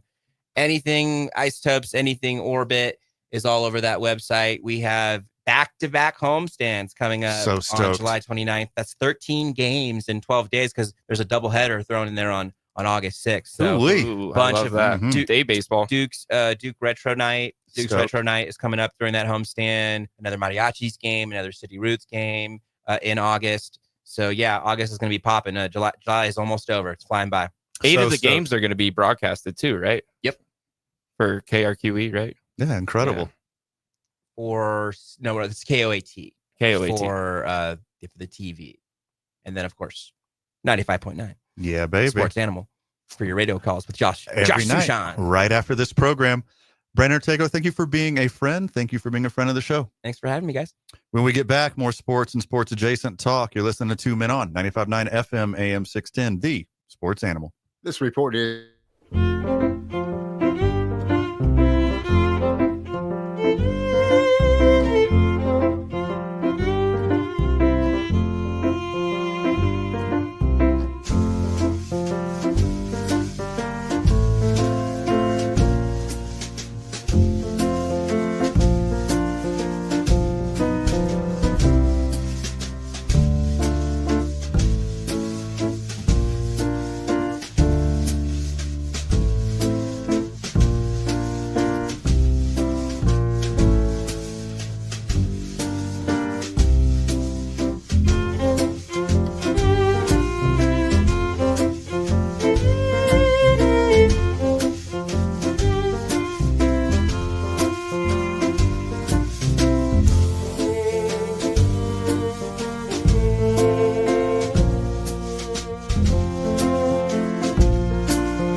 Welcome back, friend of the show. You're listening to Two Men On, 95.9 FM, AM 610, The Sports Animal. Van Nunley, Jake Cassio, Zay Johnson, talking sports and sports-adjacent content with you. But one thing I got to talk about, which is very important, is, friend of the show, your mouth. And I hope your mouth is happy and healthy and safe. And if it's not, the inside of your mouth contains a lot of teeth. You might want to get those checked on. You should do that at ishamdentalabq.com. Our dude, Scott Isham, is the best in the biz. Takes just about every kind of insurance, Medicaid, Medicare that exists. And the best part is how easy and simple and fast it is. You want a checkup, you want to get an appointment, just go to ishamdentalabq.com. Put your name, your phone number, your email right there on the front page. They'll get a hold of you. Easy as it gets. He's the best dude in the world. Couldn't endorse a human being higher than him. Greatest dentist of all time. Correct. Same day dentures, offer all kinds of other services. Go check out our friends at ishamdentalabq.com. Without further ado, and Zay, I know you're excited for this one. In a way. Here is your Isham Dental soundbite of the day. Just because we sign him doesn't mean we're going to have him. He was hurt 6 games last year. Seriously.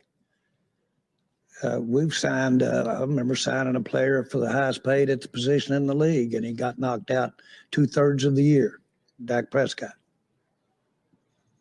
So there's a lot of things you can think about when you, just as the player does, when you're thinking about committing and guaranteeing money. Zay, the floor is yours. So, I mean, very, very quickly, just in case you're going to wonder how this goes over with Micah Parsons, Micah has already retweeted a post from J.J. Watt that says, J.J. Watt, quote, retweeted this statement from Jerry Jones and says, anytime you can publicly take a dig at your star quarterback and your star pass rusher, wild work, simultaneously right before the season begins, you just got to take it. Nothing makes guys want to fight for you more than hearing how upset you are that they got hurt while fighting for you. And Micah reposted that. So who would you rather have for the backup quarterback job start inevitably when Dak goes down? Joe Milton or Will Greer? Probably Joe Milton. A good answer. Definitely Joe Milton. He's got the bones of a good NFL quarterback. But look, Jerry, come on, man. He's got a solid point. You just don't say it out loud. Well, he says everything out loud. For sure. Here's the thing that I'm not falling for this. Okay. Yeah. Now this time around, I'm not falling for it. Here's the thing with Jerry. If he wasn't 120 years old, he wouldn't be fooling any of us with this. But this is what he's doing. He's coming off as so delusional. Whole time, Micah Parsons you have not seen a guy that has the potential and as talented as Micah Parsons go out to training camp with no deal like you see him currently doing. He's doing that because he knows something that we don't know. His agent knows something that we don't know. Well, he's got a deal that's called the last year of your contract.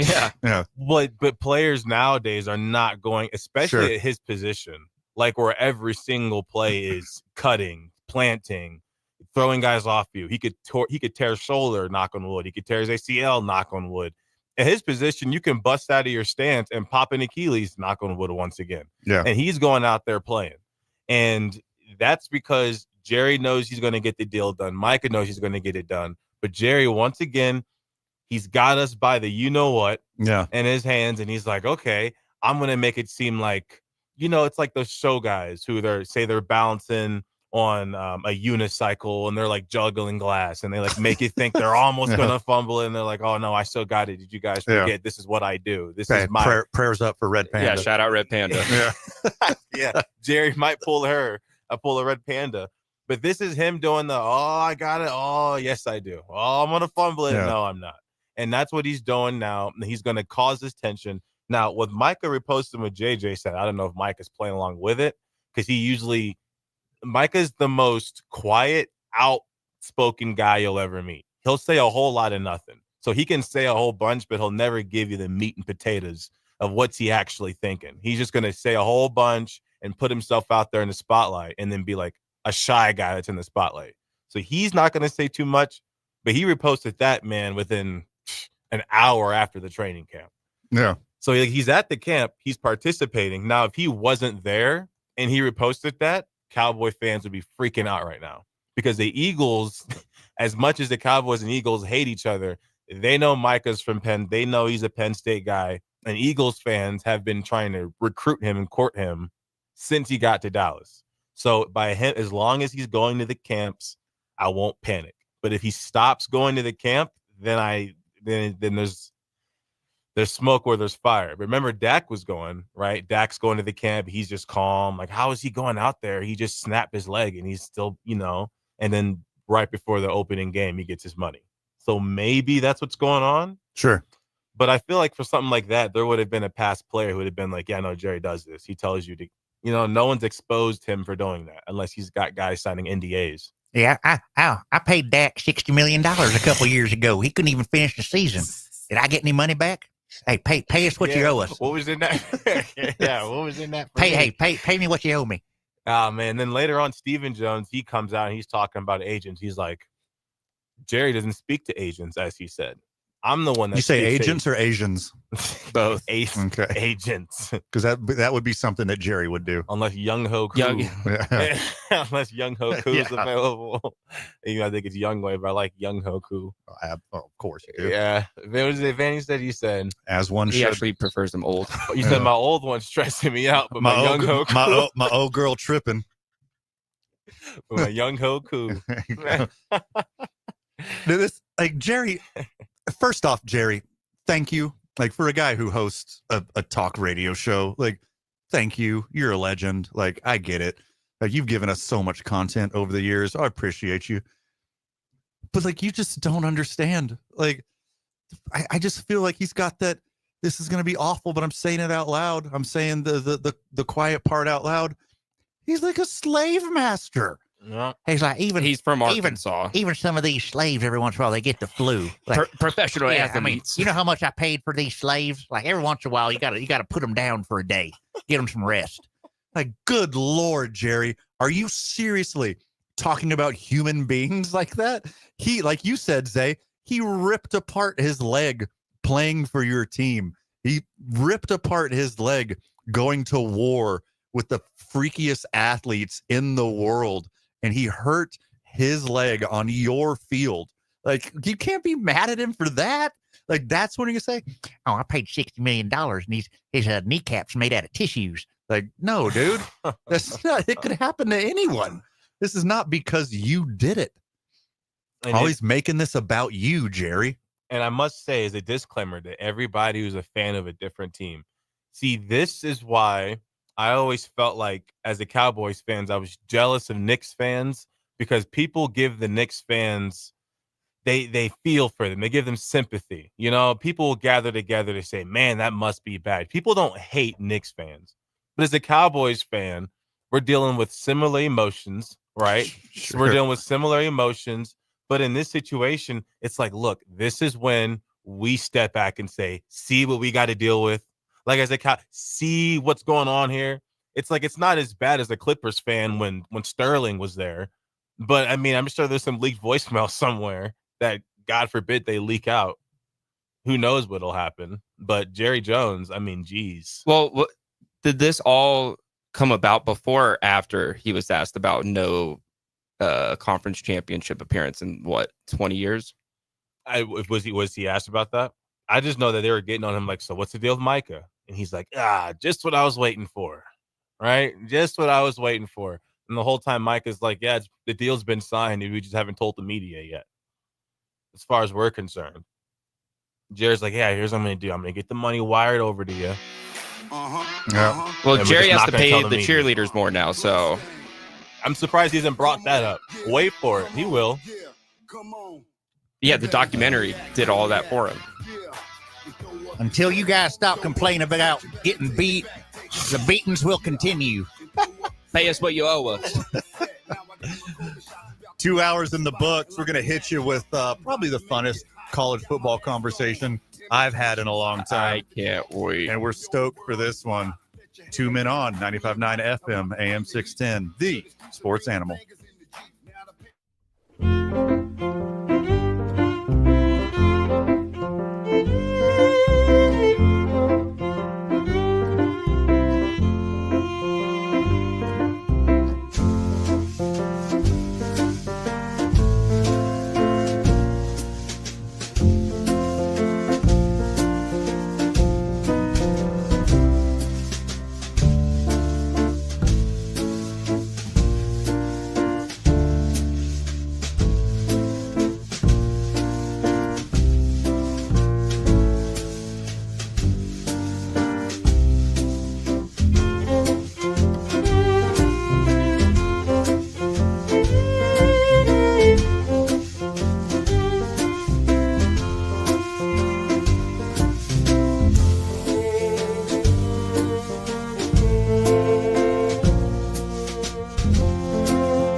Johnson on 95.9 FM and AM 610, the sports animal.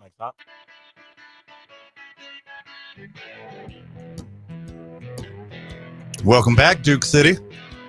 2 Men On, 95.9 FM, AM 610, the sports animal.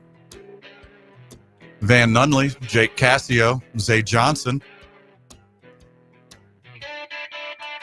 This is a fun one, Jake.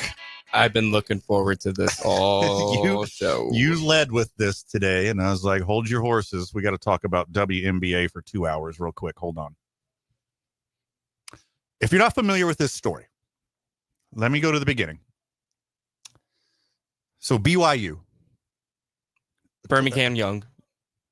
Brigham, close. Brigham Young, yeah. Let's do some word association. Okay. I say BYU, you think? Mormon. Okay. Quarterback Jake Retzlaff is a Jew. And as far as we all know, he's the first Jew to be a starting quarterback for the BYU Cougars.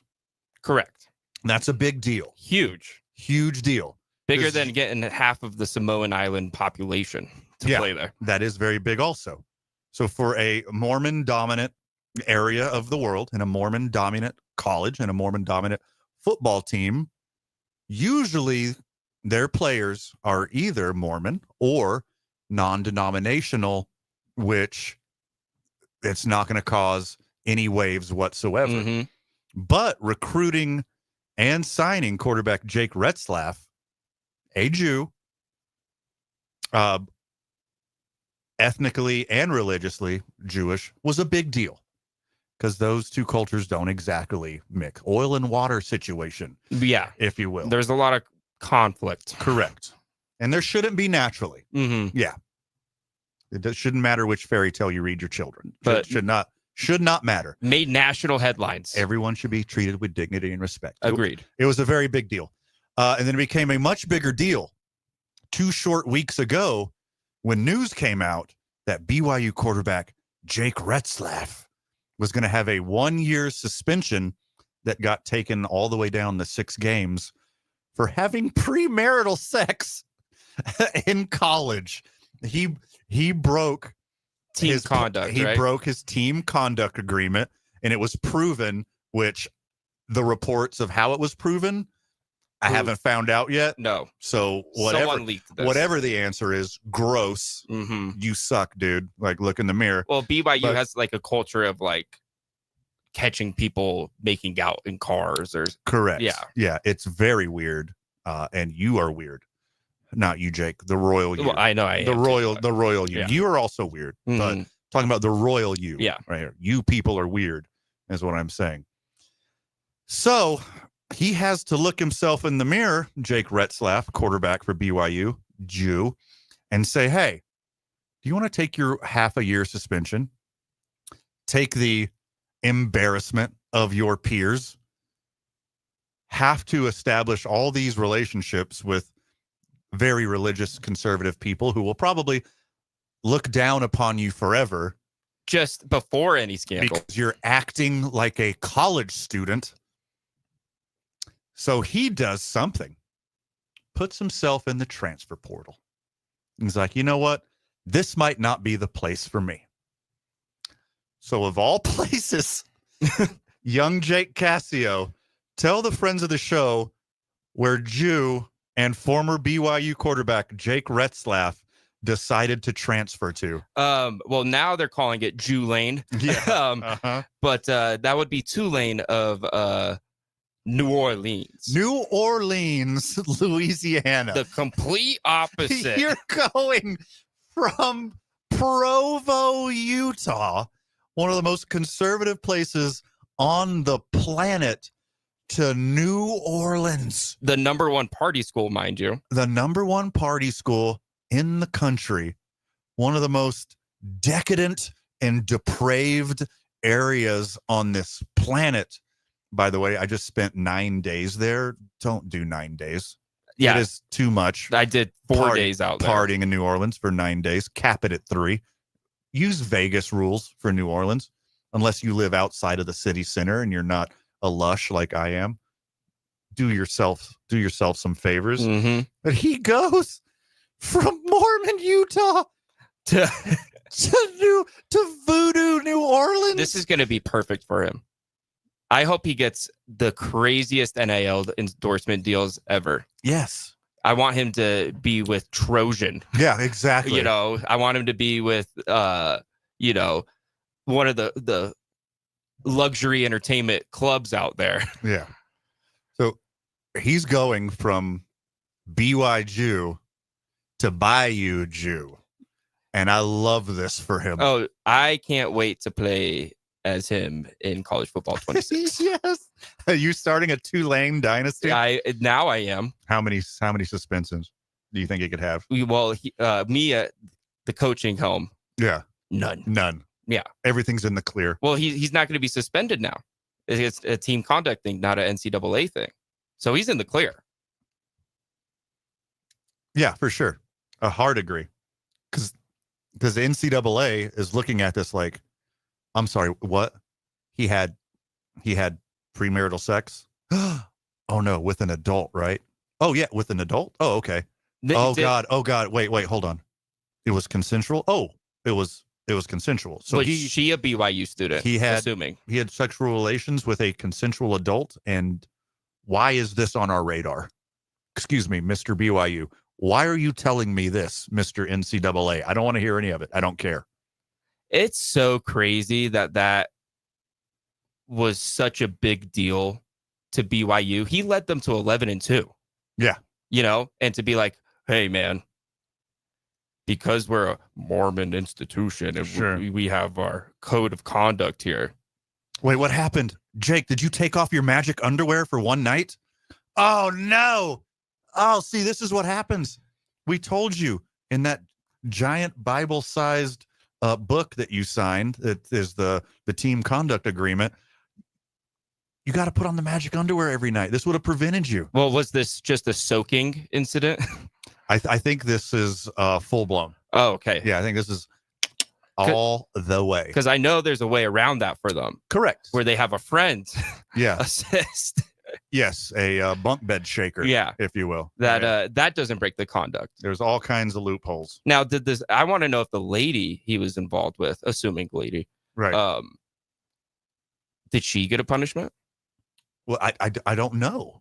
She's not a starting quarterback for a football team. But the code of conduct should apply to every student.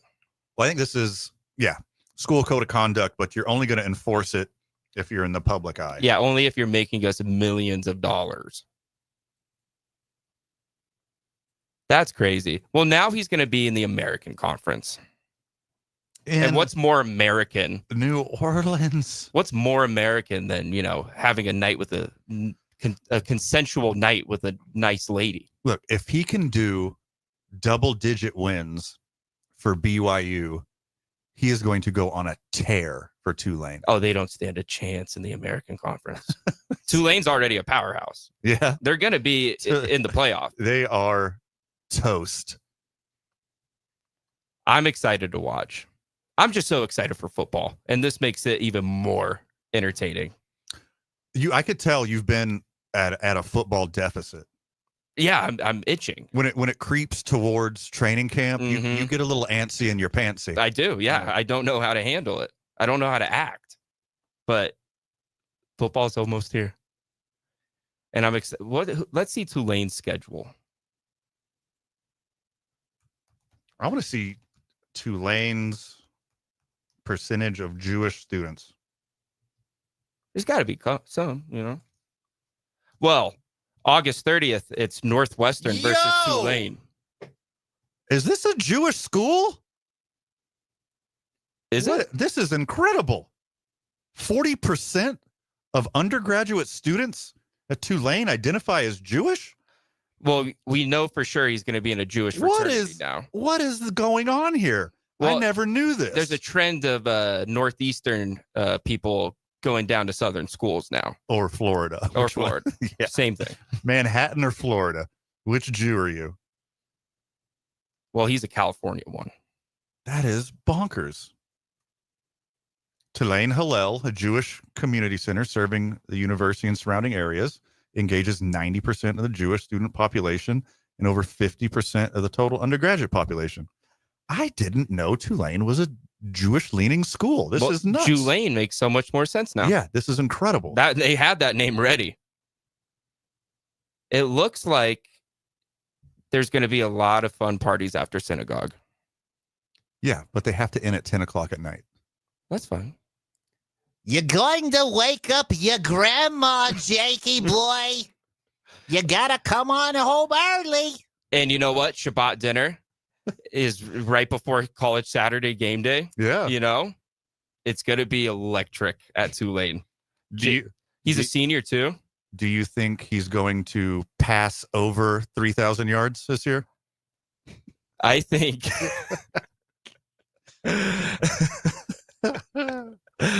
I think it's going to be, I think it's 4,000. Oh, my goodness. Yeah. That would be a real mitzvah, Jakey boy. 4,000 passing yards in 40 days and nights. It's not the Red Sea he's going to be splitting. It's the Green Sea. Hey, and those NIL negotiations going to be tough. Oh, be yeah. real tough. You know for sure he's got a some, solid legal team behind him, and it's his uncle. Heated NIL negotiations going on at Tulane now. He's gonna be the highest paid college player of all time. And he gets to play against Army. BYU quarterback Jake Retzlaff with a real nose for the end zone. Diving. I'm not sure what crossed the goal line first, the tip of the football or the tip of his fingers. Good Lord. This is such a fun story. I can't wait to cover this guy all year. This is incredible. I am going to put a future down on him winning the Heisman. Lenora Sellers, who? Give me Jake Retzlaff. Yeah. The Heisman.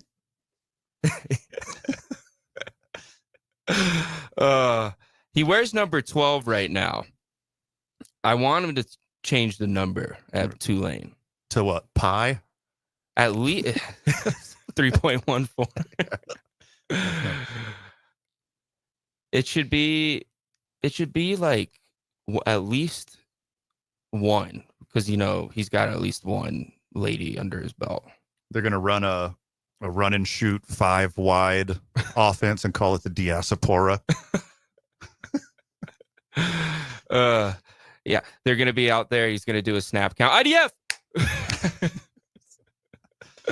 Oh goodness. What a day. He's not a Hebrew, he's a Hebrew. Yeah, baby. What a day to be a sports fan. And he's a JUCO guy too. Oh, of course he's a JUCO guy. So maybe that means we get more years of him now. If the precedent is set. I want to see Tulane versus Vanderbilt in the first round of the college football playoffs. I'm a big Vandy fan for obvious reasons. Pavia versus Jake Retzlaff. Yeah. The Battle of the South. I hope that happens too, but I don't see Vandy coming out of the SEC. Time will tell. It's a weaker conference now. For the sake of Albuquerque and fun stuff to talk about on the program, I'm rooting for him. Diego Pavia is fun. His interviews have been awesome this offseason. Oh, for sure. He's been all over the place. I love it. Yeah, so is Jake Retzlaff, though. So has Jake Retzlaff. Future New York Jet. Hi, Joe Daughters, people of New Orleans. Jake's coming. More sports and sports-adjacent talk when we get back. You're listening to 2 Men On, 95.9 FM, AM 610, the sports animal. This traffic up.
Friends of the show, welcome back to the program.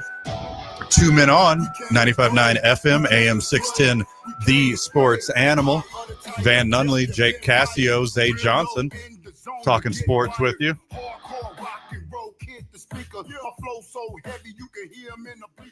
You thought he was done. He's not done. Chris Paul, CP3, is back to make one more run at this thing.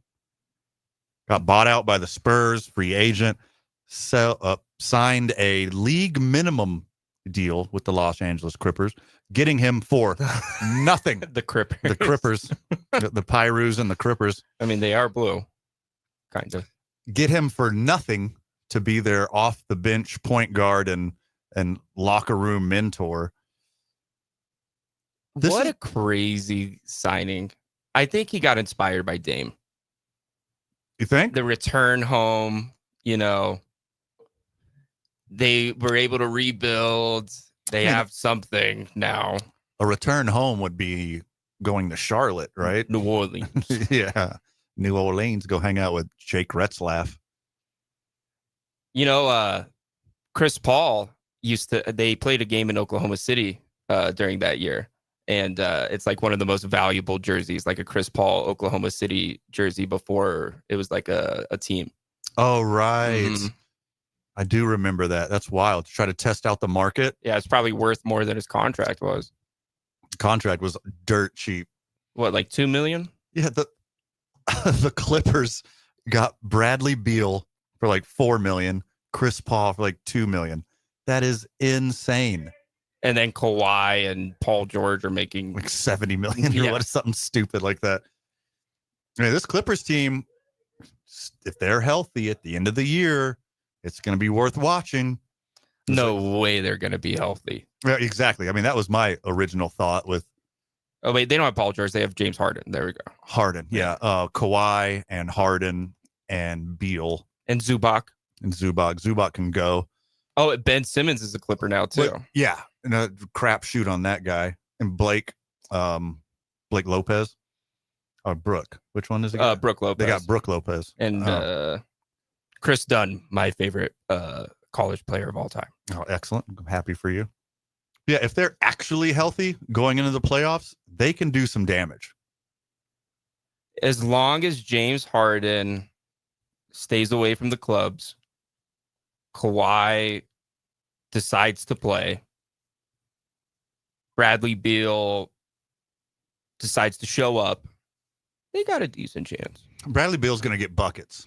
With Harden and Kawhi on the court, you can't double team everybody. But that he's coming from a situation that this is the exact same thing he was dealing with in Phoenix. 3 guys who need the ball in their hands to be like efficient. It's the same thing here. Well, James Harden gets the ball first, then Kawhi, then arguably Zubac, honestly, next, and then Beal.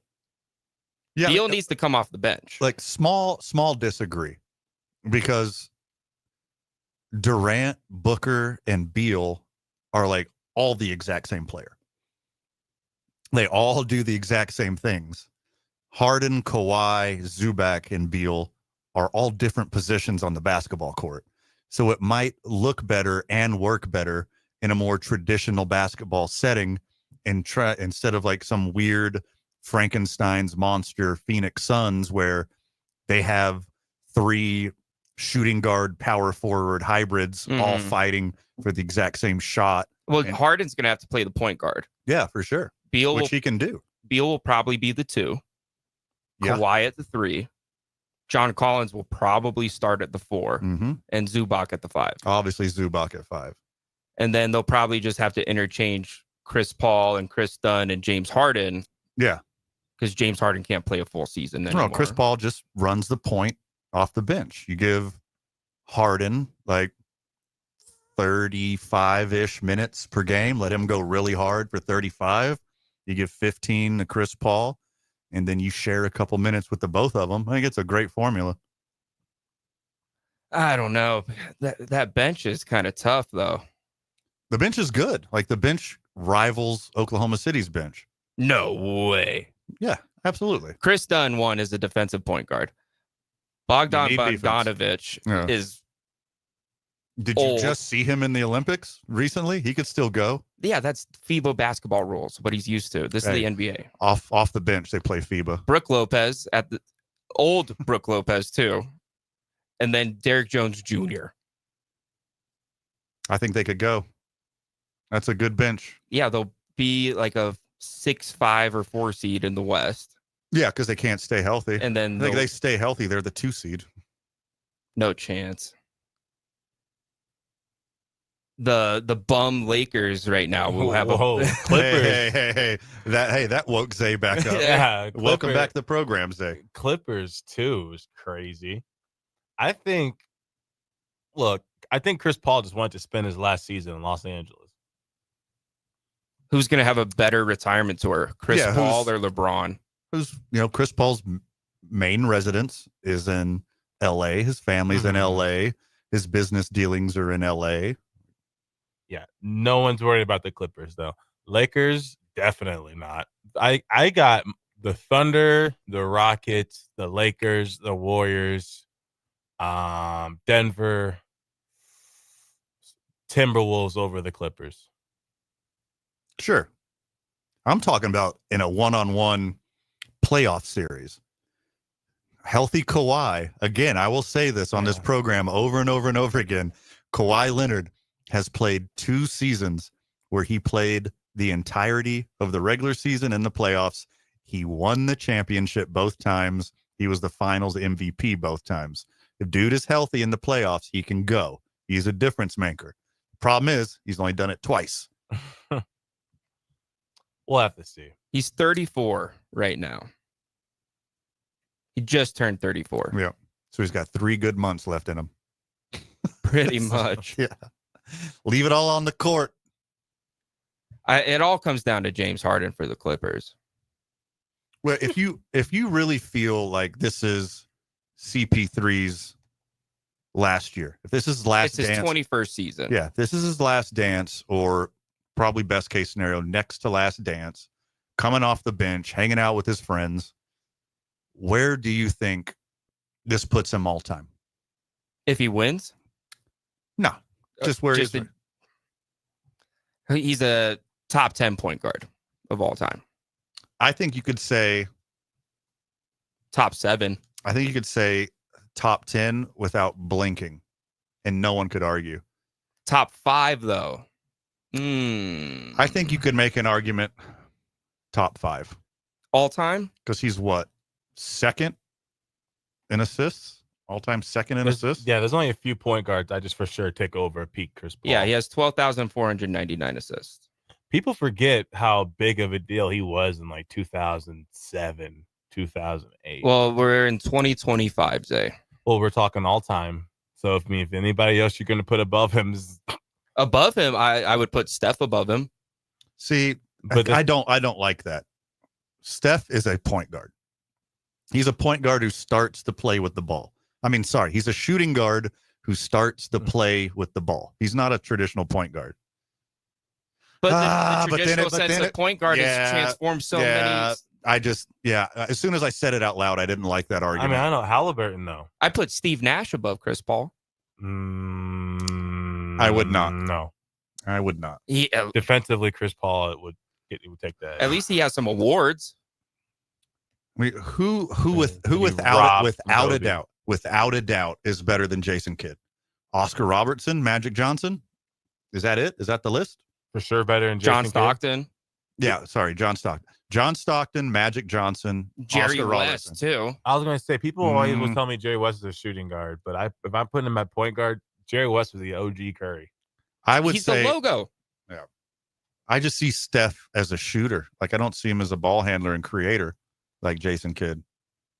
I would have him ahead of Steph because Steph, he did it to himself. He's a shooter Steph over did a what he creator. could, though. He's playing to the ability of his game. I feel like, which is significantly better than a lot of guys out there. What people forget about with Steph, he's one of the few people, especially nowadays, now that film and everything is so big, there's no reason why somebody should have been able to terrorize the league so many seasons from the arc, without having any drop off. And then on top of that, not only did he switch the whole era of basketball, as everyone else has continued to try to shoot threes like him, he stayed the best at it. So it's like he not only started it, but then as everybody else, and there's been time for like generations to have been 14, 15 years old and like, okay, I want to play like that. And then practice the way Steph plays for 7, 8 years, and they still can't master it. So I feel like, I mean, even 10, 15 years from now, there will be nobody who you can just say is a better shooter than Steph. I don't care how much evolution takes place. That is not part of the argument whatsoever. He's the greatest shooter in the history of NBA, and I don't believe it's close to have that argument. But I don't think he should be considered with some of the greatest point guards of all time because that's not his gig. That's not his skill set. He can do it. But now everyone's pretty much a point guard nowadays. He can dribble. He could pass. I bet this will. How about this? I bet there's different answers if you say who's the best point guard ever or who's the best player that played point guard. Yeah, I mean that's a good point. Then I think he might creep up the list. Yeah, but I mean this list. The Bleacher Report list had Steph ranked 10 all time. That's probably because exactly what I'm saying, that he wasn't a true point guard. He's more of a shooter. Like, but I mean, think amongst all players. If Chris Paul, I mean, because I'm the age that I saw Chris Paul's whole career. Yeah. Like as an adult, like I watched his whole career. And I know like every single year in the NBA, he was the best traditional point guard. And he did it for 20 years. Like, the only person that came close is maybe when Rondo hit his peak. Yeah, Rondo a little bit, who was doing point guard. Hey, don't forget about Pistol Pete Maravich, okay? See, again, that's more shooter stuff right there. He was a point guard. Yeah. I mean, I didn't know he was a point guard. Whoever runs down the court with the ball, they consider a point guard, but he was the shooting guard. Yeah, Jokic. Yeah. Okay, what about Isaiah Thomas? Way below. Way below. He's like way below is wild. Yeah. Yeah, for sure. Wait, how below? Like watch I don't know. Isaiah's at the end of the top 10. Okay. Yeah. Like nothing to sneeze at. Like all-time top 50 player, but like just not one of the greats. I have like CP3 top 5 because I saw what he did for so long. And I think we would consider him one of the all-time greats if he ever got that championship. Yeah. If it wasn't for Kobe and Duncan, and that's how I was getting ready to say, like, there's a lot of these guys who we think of it because of history. It's like, oh, that guy didn't get a ring because of Jordan. He didn't get a ring because of Jordan. There's a lot of guys like Kobe, as far as we're concerned, he cost Carmelo a ring in Denver. Yeah. He cost Chris Paul rings and multiple. Yeah. More so just the Hornets. The Jazz. I think Doc Rivers costed Chris Paul more rings than anything. Yeah, there's some truth to that as well. That Clippers team was it was like built. I feel like he got the most out of that team. I don't know. I feel like although they didn't win a lot of games, there was at some points where you're like, they combined like the showtime with winning. I think better than maybe anybody other than the Lakers of the 80s. But it's like they were not only doing the lobs, but Chris Paul had them all like in unison. Yeah, if those Clippers were in the East, they're in the finals every year. Oh, yeah. Yeah, they had the misfortune of going up against Kobe's Lakers and Duncan's Spurs. It was a gauntlet. Yeah, and the rise of Steph. Like, yeah. It was 100% the Spurs and Steph and the Warriors that ruined it. And I think Steph, he used to start clowning Chris Paul and the Clippers. I mean, they got him when he was like absolutely on fire. They had to deal with peak Steph 4 times a year in the playoffs. It was awful. Couldn't do it. Alongside Clay and Draymond. So Chris Paul, I don't think it's fair to just say he didn't get a ring because he was going against, I mean, the Warriors had 4 rings? Yeah. And the crap that people give CP3 is nothing like what they give John Stockton. Like, oh, well, he had to go against Jordan every year. Doesn't count. Mm-hmm. But like, CP3 had like 5 Jordans in his career, you know? He made 5 the finals, monsters. Though. Yeah. Chris Paul made 1 finals. A bad finals. Oh, at yeah. that too. This Phoenix. Where he got addicted to playing in the finals. He played 6 games. If he got 1 or if he got 2, we're talking about him as like one of the GOATs. For sure. But now, like, we're talking about, does he even deserve to be in the top 5 when he's like 2 or 3? And here's the thing, though. But who do you think could really get their career catapulted the most if they got one? because we kind of mentioned 3 guys. So now it goes either Russ, Carmelo, or Chris Paul. Carmelo. For sure. I think Russ. Or AI too. I think Russ. If Russ gets a ring, then like you like hit times 10 multiplier in all his triple-double seasons. Westbrook though had like his fall off was hard. It was very hard. Melo was consistent at least. He only had a fall off because Melo's game translates into your later years. Russell's does not. And how about this also? I know we got to go to break, but I think Carmelo, I'll give Russ credit for this. Carmelo was never willing to come off the bench, whereas Russ is like willingly said, "Look, I'll come off the bench." Yeah. He did come off the bench, but for the longest time, he that's would what not. He was like, "I'm not." That was going for like anywhere. a week, and then that was in Portland, and then he went to the bench. That was for some years. It was for some years. Right. He's like, nah. I think it goes beyond that. Not just coming off the bench. He wouldn't change his ISO mid-range style of play for different coaches either. He's like, if you're going to bring in one of these guys that want to run a triangle or want to like D'Antoni it up and like keep running the court, that's not what I do. Like, and he refused to change his play to format the team because his play was so good. Why switch it? If it ain't broke, don't fix it. Well, yeah, on the Knicks.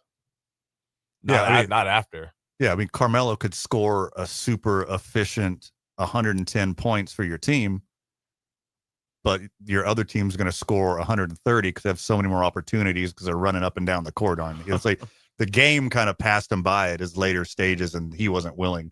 Anyways, that's just a conversation for another time. CP3, we've done you dirty. When I say we, I mean people with microphones. You deserve more respect. Hope you have a great year in Los Angeles. I'm stoked to see it. Hope you guys can compete. When we get back, more sports and sports adjacent talk. You listen to 2 Men On 95.9 FM AM 610, the sports animal. Listen to 9.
Friend of the show, welcome back. Listening to 2 Men On, 95.9 FM, AM 610, The Sports Animal. A legend was robbed over the weekend. The legend, Manny Pacquiao, R.I.P. took his talents back into the ring. Supposed to be a laughing stock. Supposed to be a joke. Supposed to be a one-off money grab. But the legend, Manny Pacquiao, our little Filipino prince, boxed the match of his life. That was crazy. And almost beat up young champion. I just went blank. Mario Barrios. Barrios, there you go. Barrios.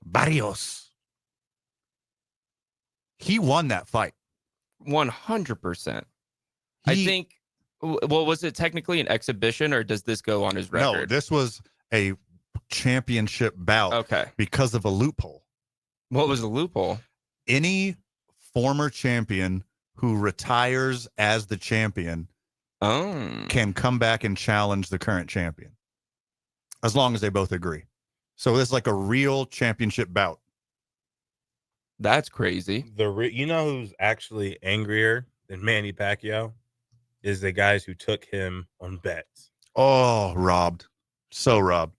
You know, they're just sick. It reminds me of like when Ryan Garcia won that fight versus Devin Haney and a bunch of guys won their money, but then he got popped for the drug test and he got his win pulled back with like, hey, can't take my money back at my account. I'll be taking that. So it was a draw, right? No, two judges had it as a draw. One had it as 115, 113. Yeah. Ended up losing. Yeah, that's a draw.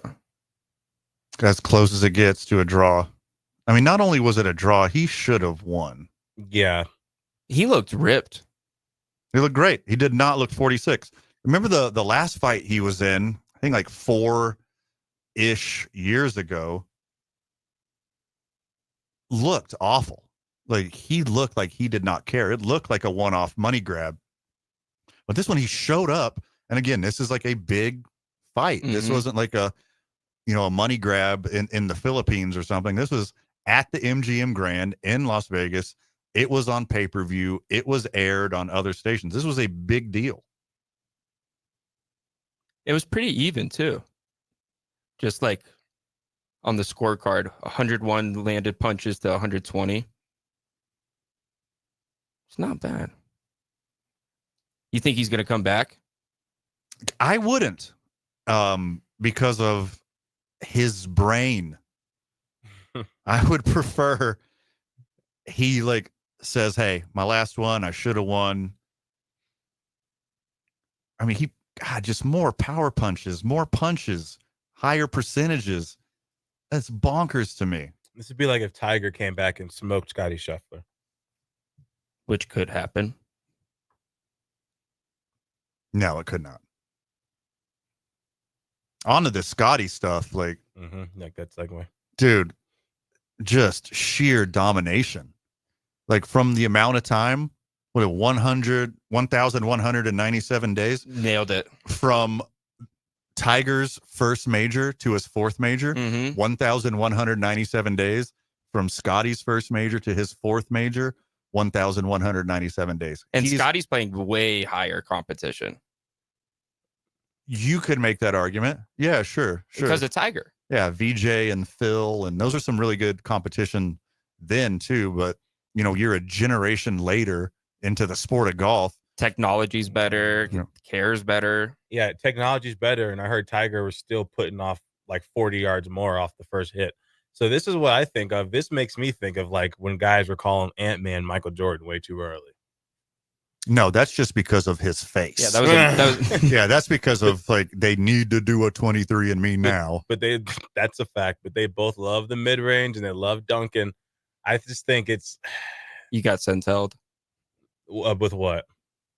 Anthony Edwards and Michael Jordan. No, I could show you a video right now. It's like 5 minutes of them just like doing identical post moves in mid ranges. Well, I It's mean, called that's influence. It's that's influence. clever editing. Like, you could get enough video of a bench warmer doing that when he's got a couple minutes a game and put like a mega compilation. Yeah, get one out of every 100 shots that I actually make and compare me to Carmelo. If you got enough tape on Grayson Allen, you can make him look like Larry Bird. All right, quick.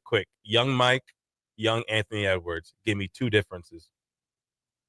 Anthony and Edwards play made the style. playoffs And their and play won style. in the playoffs. No, I mean their play style. That has nothing to do with comparing play styles. Anthony Edwards doesn't have a Pippen yet, so he's not good. Anthony Edwards started and can actually dunk the ball way better. Yeah. Michael, compared to young. I got the biggest one right here. Michael Jordan won the dunk contest as a rookie. We're not going to do that. Yes, Yeah, fam. because of a free throw line jump that he. Anthony Edwards can dunk way better than rookie Mike. Is a crazy. Look, the difference is Mike has a gambling addiction and Anthony Edwards has a sex addiction. Like that's their biggest difference. So discipline. All right, so they both lack discipline.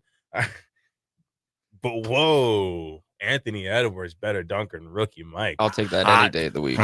He's bigger and stronger, so maybe more force, but no chance. Let's put a pin in this and finish it when we get back. We'll have a little Ant versus MJ and also Scotty Scheffler's excellence to close out the program. 2 Men On 95.9 FM, AM 610, the sports animal. This report is brought to you by Sandia Area Federal Credit Union. Better banking without the bank. Introducing the most rewarding checking experience in New Mexico. Earn 5.25% annual percentage yield on your balances with a Peak Plus high yield checking account from Sandia Area. Learn more at sandia.org. Sandia Area. Better banking without the bank. Restrictions.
Wrapping up the program today, Van Nunley, Jake Cassio, Zay Johnson. Talking about Scotty Scheffler's excellence and his sheer indifference. And we're coming back. And Jake, I think you said it perfectly. Scotty Scheffler is the Jokic of golf. Yeah, he hates his job. He does not care about winning. He does not care about being the best. He just goes out there, excels, cashes checks, but he doesn't have horses. He has his own family. He has children. So, yeah. Yeah. He has a wife and children that he cares about more than basketball. Jokic cares about horses more than basketball. So, You know, arguably his children. a hell of a comp. Seeing him, like, just dominate week in and week out. Even when he does poorly, he's still top 8. He could have the worst round on a Thursday ever and still be in it. He hasn't been worse than top 8. His average scores win every tournament. I want to say that again. His average score is the average score that would win every single tournament he played. Every once in a while, somebody else plays lights out and calms him down for a week. He's only 29. In the 4 majors, he is 32 under. Wow. The closest to him is Rory at 11 under. That's all the last 4 majors. He's 32 under. 21 shots better than the second best guy. He is playing lights out. It is stupid how good he's playing. And he does not give a whatsoever. I mean, he's the perfect Nike golf athlete because Nike does not care about golf anymore. Yeah. Nike, just do it or not. Just go out We there. don't care. Do something. Nike, meh. Be gifted. I wonder, like, how much actual training he applies to this or how much of it is natural talent. No, he works. No, he puts in the work. I mean, it's obviously you can't get to that level just on talent alone. He puts in the work. He puts in the effort. But, like, he does not care. Like, he won the Open. The used to be called the British Open. Dominated. Like one of the most dominating tournaments since the aforementioned Tiger. He could only play majors and still be fine. And he just, like, casually shook his caddy's hand, casually shook his opponent's caddy's hand, and walked over and hugged his family. Like, just sheer indifference. And did you see that screenshot, that still of his child? Like, No. he hugs his family, and the kid leans back and, like, does, like, the shoulders up, palms in the air meme. The kid's like, why are we celebrating? You do this every week, Dad. Like, this is nothing This new. is nothing new. Like, what's for dinner? Like, I don't care at all.